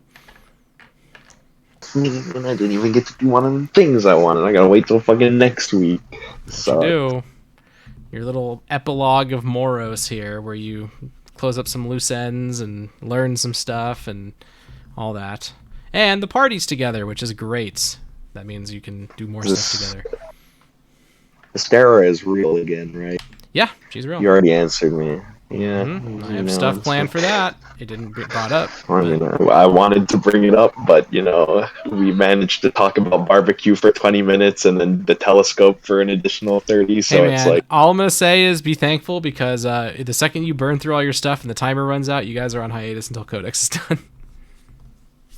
So, we're not done, I know, but like but that's ready what I was to play. looking forward to doing. Well, you'll have next week. We should keep stalling until he finishes. Yeah, we're gonna stall. We can do it. There's always something to do. There is, in fact, plenty of things to do. There is a lot Indeed. to do. Yes, that is true. Actually, I think if we stall, he's just going to keep delaying TFR. Fuck. Don't even say that. So yeah, cool session. Thanks for running cows. And thanks everyone for making it on a surprise Saturday. Oh, Yes. thank you. I finally found a use for that that lightning glass that I had in my inventory for forever. That shit has been in there so long. Nice. I was literally like, oh, can I give something to this at kid? someone? Oh, what? Sorry? What was that, was the story behind the lightning rock? Oh, when we first met Tomy, it was So Tomy originally traveled around by like zapping his way through, like he would just like turn into a bolt of lightning and then like teleport around. Mm-hmm. We first met him in an area where it was like, I don't know if like a hymn had hit it or something like that, but there was just like a bunch of like lightning strikes in the area. I don't know if there was like a storm going on or something. I can't remember that well. But there was just a bunch of like lightning glass on the ground as a result of those lightning strikes. And I remember collecting some, so I put it in my inventory. Very nice. Yeah. I was literally like, oh, can I give this kid like something to play around with? And I was debating giving him a dagger, but I was like, no, that's like a Ravon thing to do. Yes, give the kid a dagger. Go do crime. What's that meme? What's that meme? Which meme? Go do a crime. No. I got a knife. Here it is. Oh. 1 second.